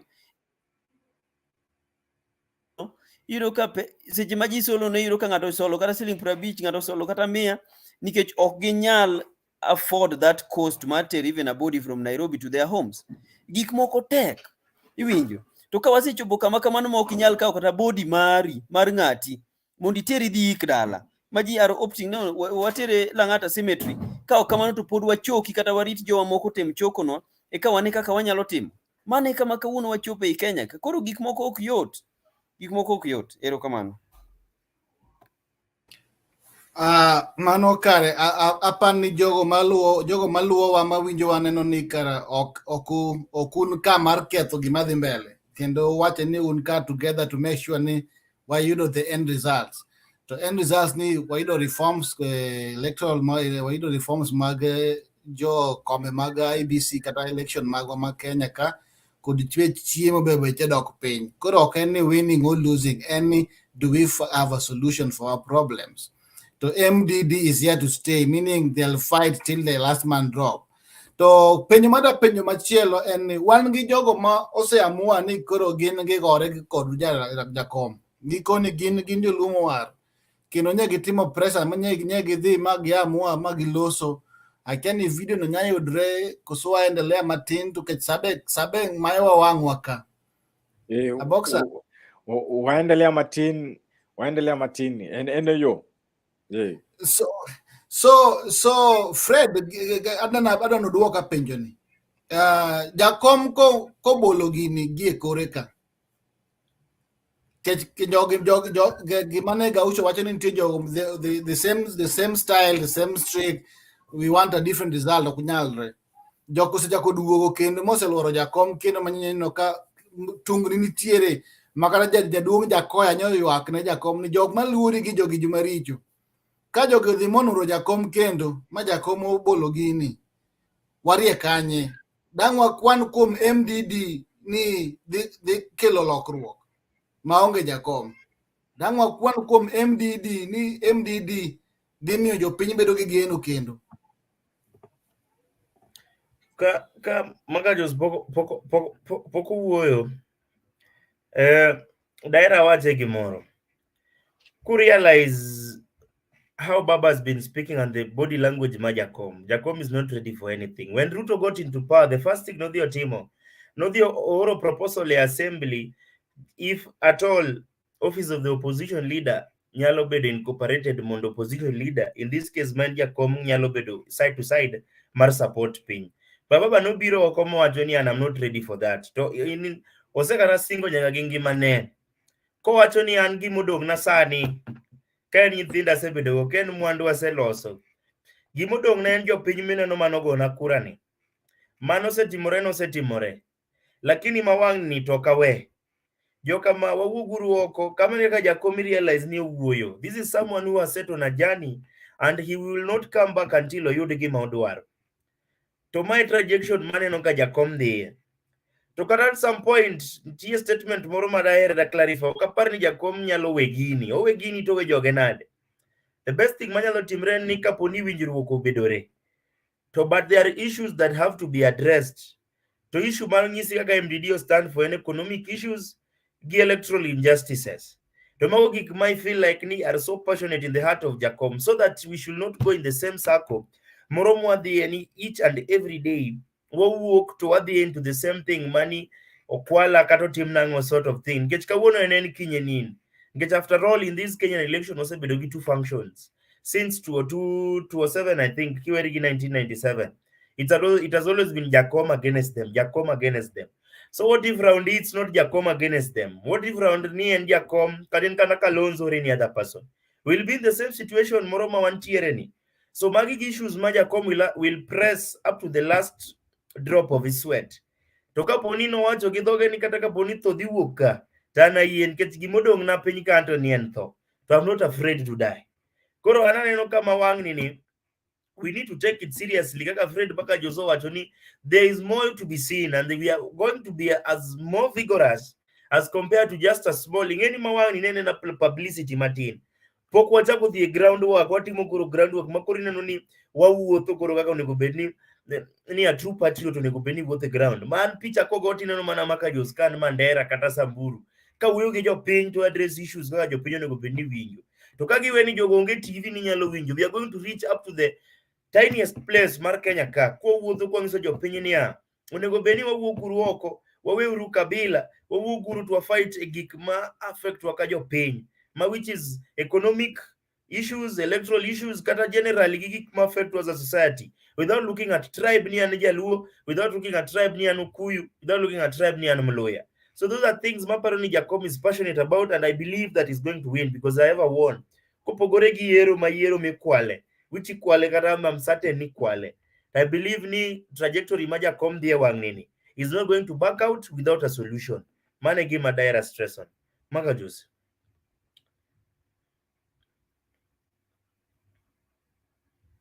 Kamano Udugenya. Aparo ni dawach kama kendo. Ingeni in the inaugural speech my JF Kennedy nowacho gimoro ma is very prominent. Nowacho ni koro olo ipenj gima inyalo timo ne pinyu, ok gima pinyu nyalo timoni. Asembo aparo ni mano ne gima ne owacho the inaugural speech mare. MDD is the alternative voice. MDD is the alternative voice. Maya is going to stand for the rights of Kenyans. Makata gisani, gigo tema timore. Ineno ko wasetimo summary mo wadongi agenda ariyo madongo. Agenda ariyo madongo ginyiso ni kata ka nitiere kama koro idwaro ni uwinje views mag ji kata koro ji dhi bede mesa, to MDD is going to be on that table and negotiate on behalf of the people of Kenya. Nikech gik ma wawacho are very prominent to each and every Kenyan. Why we interact with them every day. Nikech we are all over. Wanokwa beda bede udi. Wawuotho everywhere every day. Mondo wangi kaka wanyalo interact gi jowa mondo wangeni issues ma affect gi adier gin mage. Wanokwa beda wawuotho kamora mora. Makata from an kata from Thursday gini kata ubro manya okubiyura nikech adwa dhi mashinani mondo achak aus policies gi. Wadwa dhi kamora mora mondo wangeni wabedo gi ji marom nade manyalo wuok oko mondo fight for the rights of the people. To kiwacho ni nitiere jowa moko adier miwacho ni koro ineno ka koro nitiere seche ma giwe Jakom, be seche moko giwuoyo ga marach kabisa ni Jakom osirumo. But let me tell you one thing. Jakom has fought for this country and is still fighting and is still very persistent. To me, the energy that he has today, it is an energy that can motivate any person, except if you are a lazy thinker. That is when it can't motivate you. To be a progressive thinker, you will have to say ni bana gik mangani timoni kata an motivator nikech ka ane ma an gi higa marom kama. Kare matiene na nyalo timo motegno mohingo ng'ata. Mi wuok oko mi wach ni bana an ma adwa na tim ne pinyna mondo piny at least obede kamoro ma ji nyalo dak maber makata nyithindi ka chieng' moro bede gi nyikwai to giwacho ni kare right ne piny maber. Koro mane gima timore. So MDD is the alternative voice. Kendo wan wadwa ringo nyaka giko ka nitiere gimoro amora ma koro dhi chuno wani koro nyaka ji bed piny ma ji wuo, to MDD dhi bede mesano as an independent body. MDD ma wawach ni mage ma wadhi timo. Mane momiyo wan kaka MDD wawacho kata ni ok wanyal yie ni wabro dhi wadwa dhi mbele kaka jo Kenya ka weche mag ka weche mag IEBC ok obedo addressed maber. Ok wanyal yie mondo the sitting president makawuono ni odhi okaw ni odwa reconstitute the IEBC without our participation as MDD. That one we will resist and we will not allow at all. Nyaka wabede mesa no wabed consulted ni unu dwaro ni otim nango. Ma wambe wadhi mo waket duondwa e mesa no wani wan wadhi timo wadwa no tim kama. Ma bende wachwano ka ok owinje mesa no to mesa no biro wuore. Ka en mesa mar kiyo to biro barore. Ka en mar bao to biro tinge machwad godo ji kabisa. Ma ok bi mi ng'ata thuolo kanyo mondo med wuoyo. Wabende nyaka obed part and parcel of any conversation ma ji nyalo bedo godo e mesa. And we are not ready for any negotiation now. We have to articulate all these issues. Wadwaro ni wadhi round the entire nation mondo wabed gi one resolution. That resolution mo wadhi winjo kuom ji. Mano will be our major declaration. And it will be a serious declaration more than any other declaration that we've ever had in this world. Mago gik ma wadwa timo. And that declaration ibiro time Nairobi ka. With all the leadership of MDD and all the members of MDD across the world and across the globe. In fact, even kata unyaka bia ornu invitations chieng ma uneno ni unyalo oro na emails magu. Munda oru invitation because odhi bedo gima serious. Sani okodwa walo, odwa ni waringi gi gini kendo the resolution ma wabro timo and the declaration we bro tim Nairobi ka. Bro bedo mabro buogo ji. In fact, kata kinene TV matin to TV ni no wange bro yiech. Okodwa walo. Mani gima wadwa timo. Kare maka Jos one ready mondo wambe wakonyo wajende the struggle, but koro penjo maduong' ma jo piny penjo urie kure gi romo gi rally mutimo mang'eny gi urie go kure. Generally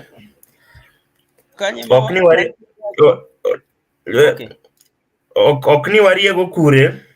Ingeni just like ipenjo kwa chako bura ni rie kure ingeni agenda enango ingeni agenda ema muhimu rie kure ingeni chala kama wuotho to kia komadhi koro mano daher na clarify agenda wa basically is just to enlighten the young peers, the students, the youth generally, the young professionals niati they also have a wamiyogi jiw mar chung and coming out and speaking strongly ye gik magi feel like ni gin gik magi affect wa even not na kata koksani even in the future tiwacho ni if mat chako ga mana matin but jopo point ma mat kata kosemako to okinya kaditi gi pi maromo nade okinyal you cannot put it off. The amount of water that can be available where to gimoro wang to, you know, we don't want to be in that situation. So we are like scouts, Muwok, Madwaro patriots, to come and put the government on check, where they can come out and strongly condemn we are very peaceful organization. One word woman enlightened in terms of knowledge wise. Ni wanyalo walk out, need the power to the people, eteko. Ngata chielo knya chiwo kumoninde nkechene ker to biro chiwo policies mara is not of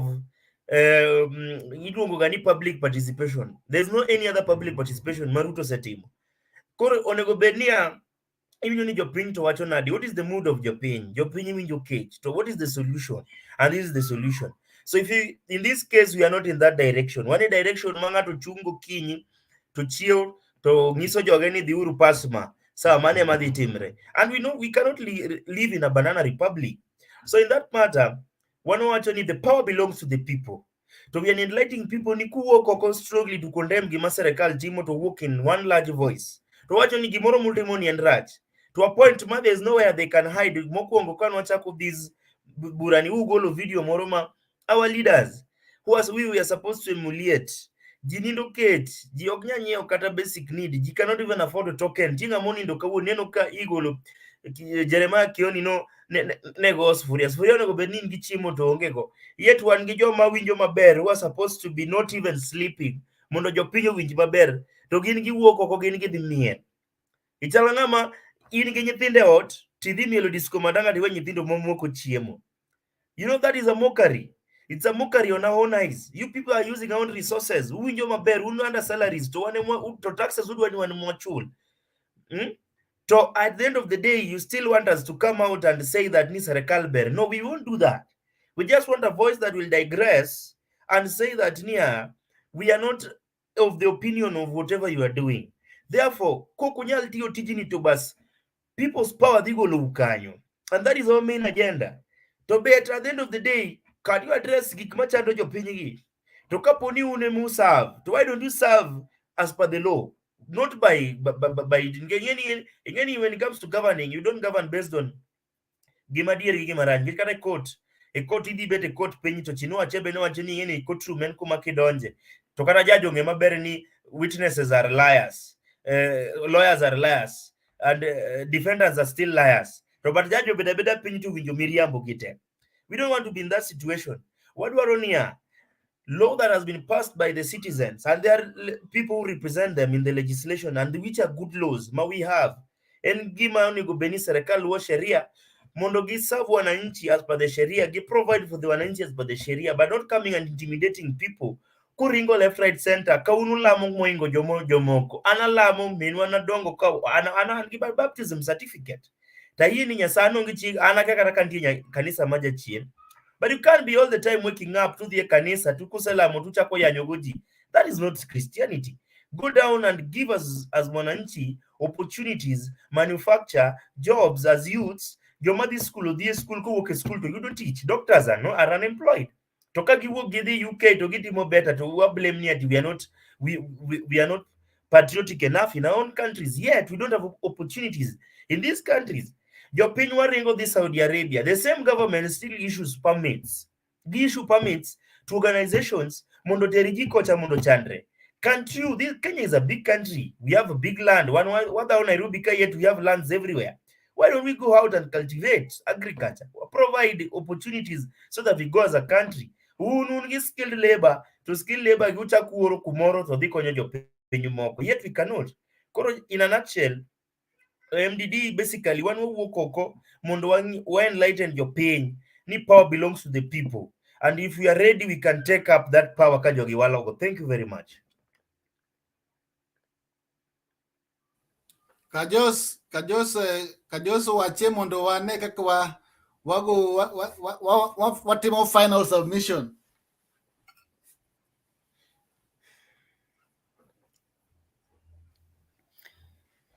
Koro owacho kama. Ingeni kawuono kaluwore gik maricho manitiere e Kenya ka. Wan wawuok oko mondo wane kaka wanyalo konyo jo Kenya. Gigo matimore ok gin gik mabeyo. Awinjo kaka Otieno wacho wach moro mar kanisa. Kanisnigo mabende idhiego iluongo nying Raila mang'eny kata mohingo nying Yesu. Matieni Yesu yie biro wang' ne chwad gi chieng' moro duke i kanisnigo marach kabisa. Ka gidhi e kanisa en Raila. Nyaka jomokia luongo nying Raila. Giluonge kanisa go. Matieni ok gidhi lemo genuinely. To seche ma giwuok ni gidhi e kanisa no, to bende kata kodhi gi ndege ne en ndek ja Kenya. Kodhi gi fuel ne en fuel mar ja Kenya. En ushuru mari mar ja Kenya. Ushuru mari mikawo kumi mang'eny cha. Koro miyo wawacho ni wan kaka MDD. Wadwa ni wawuog oko kaka wasewuok oko motegno. Taparo ni seche mane wachako gini nang'iso ni MDD nitiere gi dwa bedo gi branches mathoth kabisa to kendo dhano bende osegoyo simu kabisa ka gidwaro ni gi join the movement, the progressive movement ma wantiere godo sani ni. Mano e gima wadwa timo, wadwa medo mako jo Kenya te, all patriots manitiere, mondo wang'i kaka wanyalo bedo the biggest alternative voice mar jopiny, mondo wawuo to these things ma hinyo ja Kenya kawuono. Gigi ok gin gik makare, to seche ma ok gin gik makare nyaka dhano wuog oko ma wach ni bana seche ma ok gin gik makare wan wadwaro gik makare manyalo konyowa. The issues mag electoral injustices, ing'eni issue notimore e IEBC. Nitiere kwano moro mani puonjo ga ji, aparo ni primary, ming'eyo kuma ji ng'enye, ing'iyo namba maduong' to gi namba matin. To namba maduong' ka, aparo na 4 duong' ne 3. Ni to jogi kosebedo ji 3 to giwacho ni 3 ni koro duong' ne 4. Jothurwa, kata ka kwano ni rache manade. Donge nyaka ing'e ni 4 gin majority ni 3. Ma koro ji 4 mano protest ka. Ni koro iwacho ni gin joma richo, ni 3 mano donge, ni 3 gi joma beyo. Seche ma 3 gi joma beyo ni, onge gimoro maber ma credible in the eyes of the people of Kenya ma gisekelo ni ma to ber. Nitiere report moro mano wuok from the whistleblower. To nitiere one thing mano owache iye kanyo kisesomo gino, ni nitiere ji 10,000 mano vote ma nyingi gi onge kata register. Chebukati has never come out to defend himself out of this thing. He has never come out mi wach ni ng'ani koro to se wuok oko mowacho ni ma sembo. To whistleblower ni no riambo kendo wadwa ni wasuwe kendo wadwa ni wang'eni en ng'a. Matiende no ng'eni gik manitiere kanyo mane whistleblower ogolo ka gin gik madieri.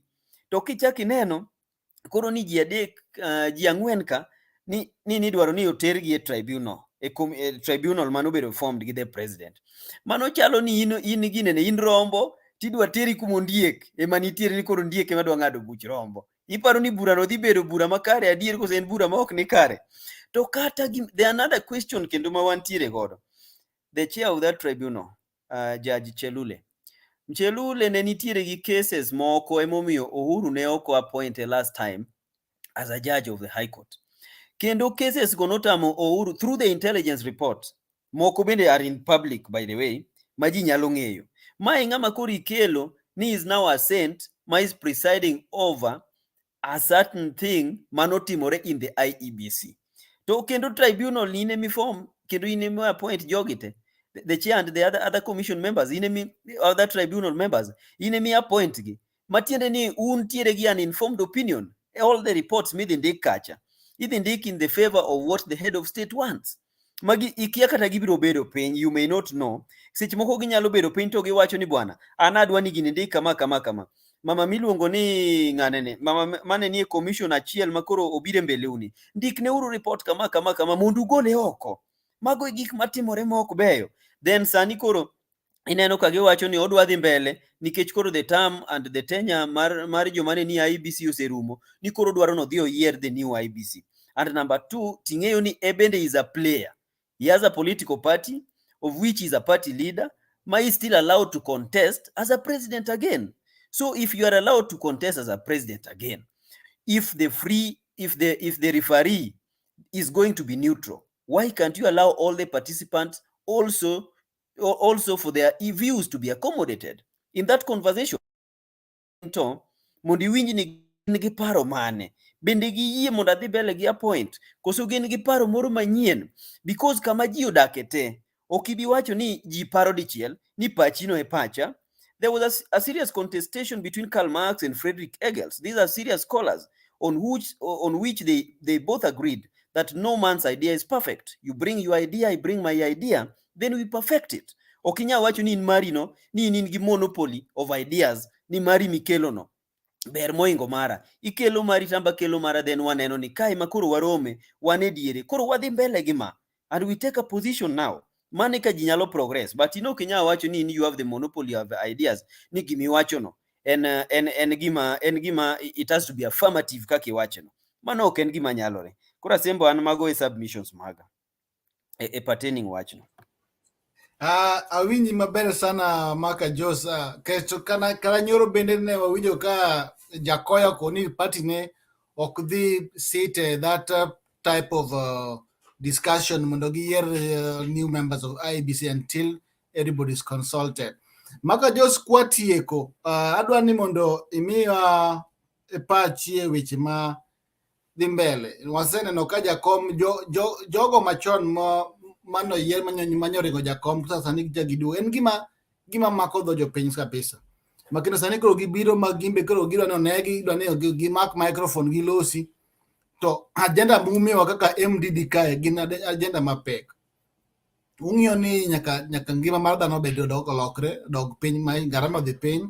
Ung'iyo ni nyaka chiyo mayiero joma kwanyo ombulu e piny kae, piny mar Kenya nyaka bed jogo ma jorotiro, nyaka gichike obed chike makonyo jopiny. Maka poni kinyo ok en Raila Odinga, to en Maka Jos, to kata koyombe, to yombe moriere, ok ni nitie mibadhi motimre iye kanyo. Wabunge makoro sani olal manyo kinyo chako duok sani matek, sani makoro gin magikawo platform. Jogi dhi ketho gini, kendo ng'eny gi gin jogo ma gin kani winjo kata comrade ma Gaucho be wacho ni gin jogo ma sani onego ket kando. Un gi teko mane madang' uti godo mondo ukone jakom ni jogi onego skum kando mondo giwe pap mondo otimre maber. Be un gi gena ilano, bun gi mpanga ilano munya keto ni jakom owinju mondo jogi oket kando, keto jogi onge.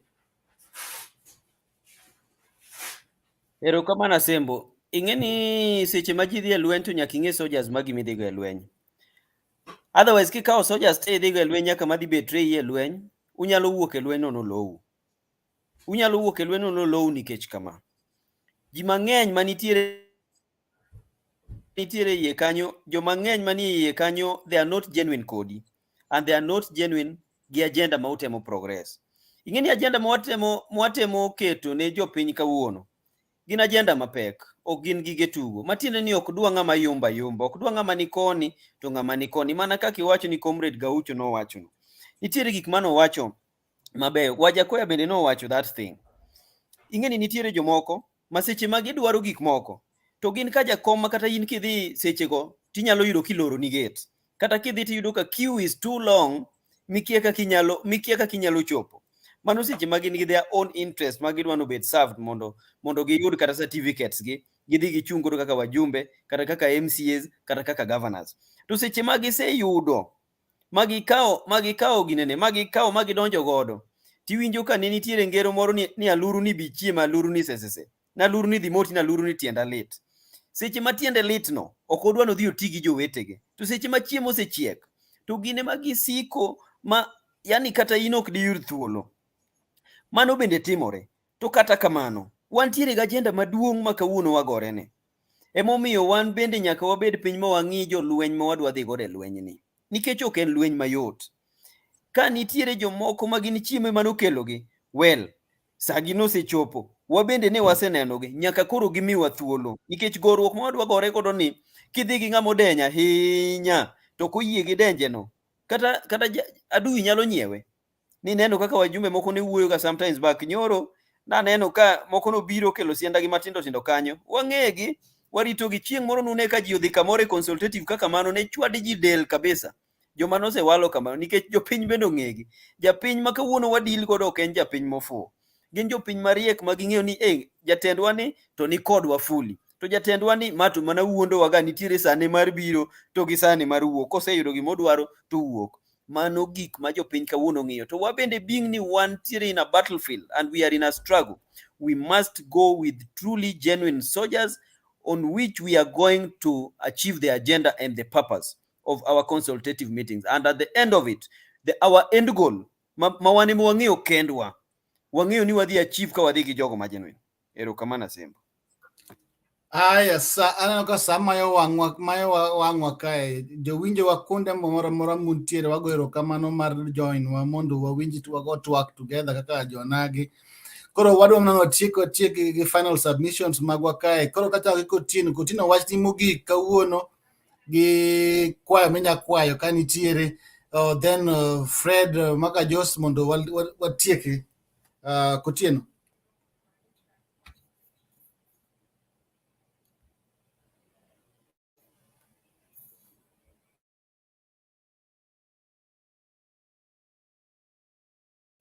You're on mute. Mosana asebo pacho. What's pacho mawich no kiwinja. I don't know ogudu magolo ni. Kirange mabero ndike ni movement for the defense of democracy. It's a movement. Defense angeni ngamungi ma defense and gi democracy. Kutiko piny to our motto is power to the people. Koro one en kwayo wakaka jopiny. Specifically targeting you they were come out in large numbers. Mondo wakaw what is ours, not necessarily Karatelo itself, but opinion. We ought to bedogi kind of a worship opinions in terms of Gikma and Leia, especially when it comes to leadership.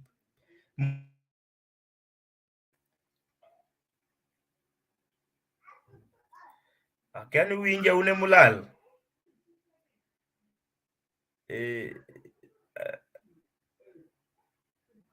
Makajus, iwinja?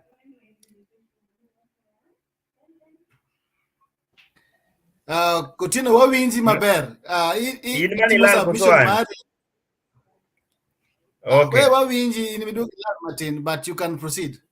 So as I conclude, all I want just to say ni nikech be watu wak mana kaka Onagi ka der na ngiso Onagi wa sana ang'eyo ni kuma wawoke bor to wan gi lit matuta inya e chunywa ka lure gi gik mosebet ka timore kata kobiro kaka jogi osebet ka luokowa, kaka wasebet ka okwayud telo, kaka wasebet ka watiyo matek to samoro inyono wan kech wan joluo.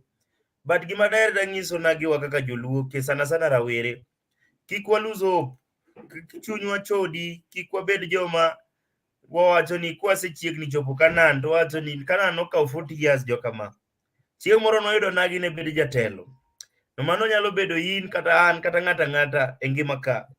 But all mader wach ni ati let us be counted for this cause. To jakom erwadhwa.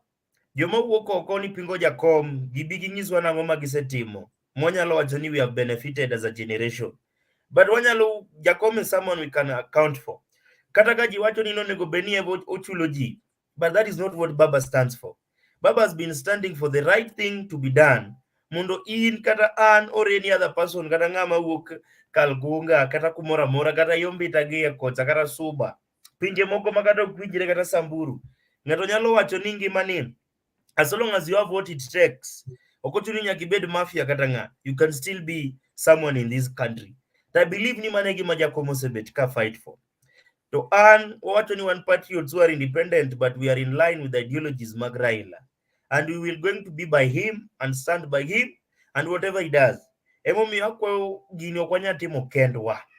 Wadwaro ji te kanyakla. Wawuguru to kikwagore kiwan.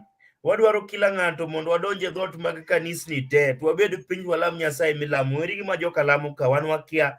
Pile pile timo Thanksgiving joka maya. To Thanksgiving itimo Nakuru, itimo Kiambu. Kwani Nyasaye no onge ga Kiambu mama Kiambu cha nyakatime Nakuru kata nyakatime kumane. Nyasaye dong is omnipresent. Kata mumo wacho. Kata kaponi tim machiel Nairobi kanoro moya joka ma. Magi gik mwaneno ni jogi tugo kodwa. So there's a cult of religion magidwa tiyogo to use religion to reach into people. Ngejije ni ngama dhano luoro gimilongo ni Nyasaye. Koro they want to use that, but one jomo school wabe wa respect Nyasaye to Nyasaye momi wangima to kwanya pingo bongo nyakalaga. For that reason, these people ought to come kata momo wacho ni ring ni dress rock. To kichumka jogi dwari siko spend billions and millions of shillings loso tent to congregation and paying them and going to chiwo dish out money yet gioknya yudo chiemo. Kanisa okcha. So many gik ma we feel like as a movement gin gik mar not in line gigige ma onego bedni we stand out as a country. Kenya is a great country in Africa and in East Africa and the world at large as an African country. And for that reason, it has not been easy mundo achieve that kind of respect mu achieve nyakasani without having a tangible resource kaka countries like DRC, South Africa, but yet we are still wanyalo wuok to be counted as a nation. Koro 1-to-1 it is a passion mwango okoka and is a passion to the generation madibiro, but do herni even want to be counted in part and parcel of change manu biro ni kiko bedo jo riders ni wanige maserekal o wache ma wabro timo. What if tomorrow there's no one to defend me? What if tomorrow they've reached out to my doorstep and there's no one to stand out for me? At the end of the day, Jogi does not know ni nga at that particular point. So you rather be on a side, moro minyalo wachoni you are counted and take a side, mondo at some point, inyalo bet a position, moro mi wachoni I was part of that. But at the end of the day, we are ready to sacrifice whatever it takes so that whatever mission ma MDD has is realized. Tomane gima daer da wach. And again, only un maber Canada kono, gi Netherlands, gi diaspora at large. Outside Kenya koni, one warito ji, warito nu to will still continue fighting. Thank you very much. Ero urukamano. Ero kamano kotieno akeni kajos nitiere mondo watieki makajos ki nitiere makajos akeni intie jogi I think it's just around where coach koro sa vika gimarumo kumwaka mata jowinjo wa joneno wa kundi mara ma muntido winjo gima kotino wacho ni gini kamano. Okay, Maka Josi Rayodre. Maka Josi, your final submission mundo watieki daka. Pole Asembo, nitiere gik ma coordinate kae simu ka mang'eny ng'eni sani gik mang'eny dhi mbele. Ka ok coordinate to nyalo muoch. Koro aparo ni gima daher mondo ang'is jowa en ma. Wan e lweny ni nyaka giko. MDD is a progressive movement to bring the real change that we desire and we so need as the people of Kenya. And on that one, we are not going to relent at any time soon. This is something manyaka wawuok oko kanyakla. Nikech lweny mar kelo change e piny. Ok en mar ng'ato achiel kata ji ariyo. En mar ji duto. Kinyalo paro, kinyalo go back in history kisomo the paper of the Declaration of the Independence of US in 1777. You remember by that time, there were only 13 states. Maneo come up. People like Jefferson, Thomas Jefferson, and George Washington, they had to write a letter to the King of England ni gin koro gidwa bedo independent. Yeah. Matiende ni dine ok ikaw that decision, that bold decision by that time. Magi wuok oko. Magi wacho ni wasechako riwore kaka nation states. Masani wasechopo 13 mondo wabed independent. US dine ok obedo independent nyaka kawuono. And that was a bold step that they took, and it only requires patriots to do so. Wan bende kaka jo Kenya. Nikech kaka thuolo medo sudo. E kaka nitiere challenges mopogore mabire piny. The challenge ma wantiere godo kawuono gin mag yiero maricho, mag keto jotelo mabandia e sirikal nyaka wa address. Kawuono gima wantiere godo e Kenya ka ni gigo ma dhano ne nyalo nyiewo gi pesa matin gin gigo ma kawuono bechgi osemedore nyaka wa address gi. And gik ma kendo wantiere godo e Kenya ka ni taxes ne basic commodities mane nitiere the taxes were low. Kawuono the taxes are so high ma ji mang'eny ok nyal afford these basic commodities and goods nyaka wa address. The challenges ma wantiere godo kawuono nyaka wamakre kawuono motegno kabisa kaka oganda mondo wane kaka wanyalo losogi. Nikech ka waweyo jotelo maricho medo bedo e telo, to wabende ibiro wach ni wan joma richo. History biro wacho ni wabende wan joma richo nikech waweyo joma richo bedo e telo. So joma wabeyo ka wanyalo ng'iyo kaka wanyalo keto telo, to wabende kaka oganda wanyalo progress. To kawuoyo kaka oganda ok awuoyo kaka joluo kende, awuoyo kaka jo Kenya duto te. Nikech Kenya ka our forefathers seche mane gi fight for the independence of our country, ji te no participate. Ne onge jaluo, ne onge okuyu, ne onge jalang'o, ne onge mluya. Ji te no wuok oko mowacho ni nyaka wadhi mo wang'i kaka wanyalo loso Kenya. Ma unyalo paro ni kata dhi Kapengurian 6 manoting'o Kenyatta, manoting'o Achieng' Oneko, manoting'o Fred Kubai, manoting'o Bildad Kagia, manoting'o Kungu Karumba Gini, manoting'o Paul Ngei Wuod Kamba. Mago duto ne omaki moter Maralal kucho, mobedo kucho. Ma seche mane gin kucho, jotendwa mane pod odong' manotelnegi organization mar AEMO bende nowuok oko mowacho ni jowa ka nyaka golgi, except ne nitiere jowa moko mane wacho ni nyaka wakuong wayudo uhuru eka wagol joka. But jomoko kaka Jaramogi Gini mane patriots nowacho ni nyaka wakuong wagol joka eka wayudo uhuru. Matiende ni it was a collective responsibility for us to ensure that we were independent.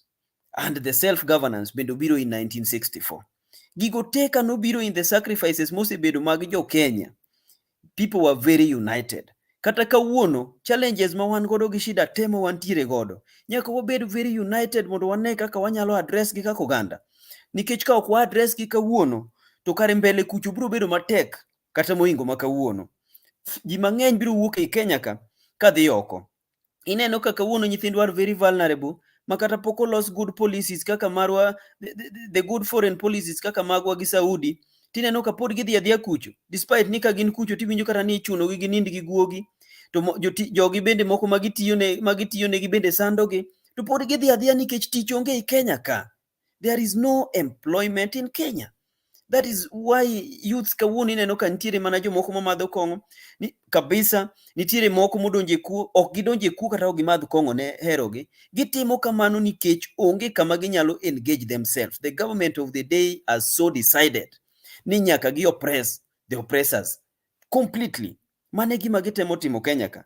And that is why we are saying as the alternative voice of Kenya that MDD will stand for the rights of the people of Kenya to ensure that we get the real change that we want, and our issues must be addressed at any particular moment.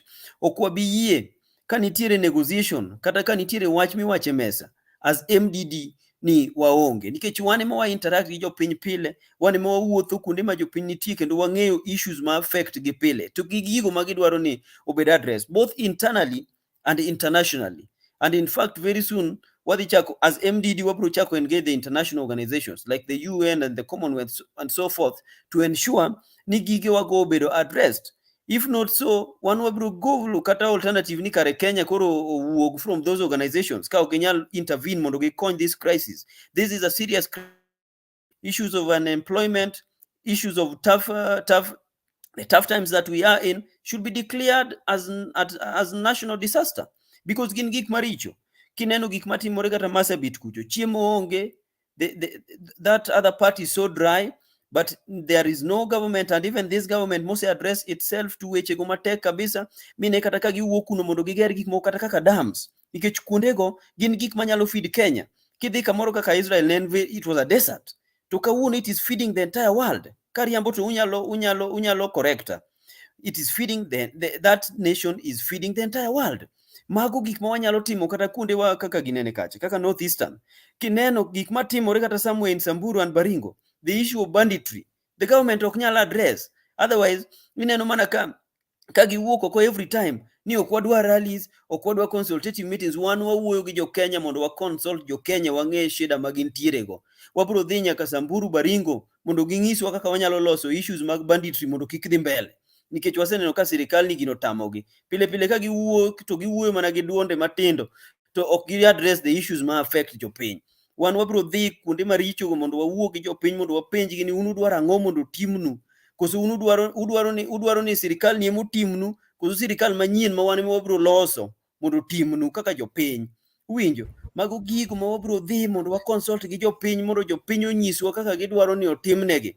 Nikech jiwa mang'eny chandre, niche ne antiere kata kamoro kaka ei Central ka, yiro ka ji mang'eny sandre kabisa kendo giwinjo matek, kendo giwacho ni bwana wan to koro ni kare no wuonda ni biro miwa magi ma to onge giminyal miwa, sirikal ni onge gima wanyalo yude.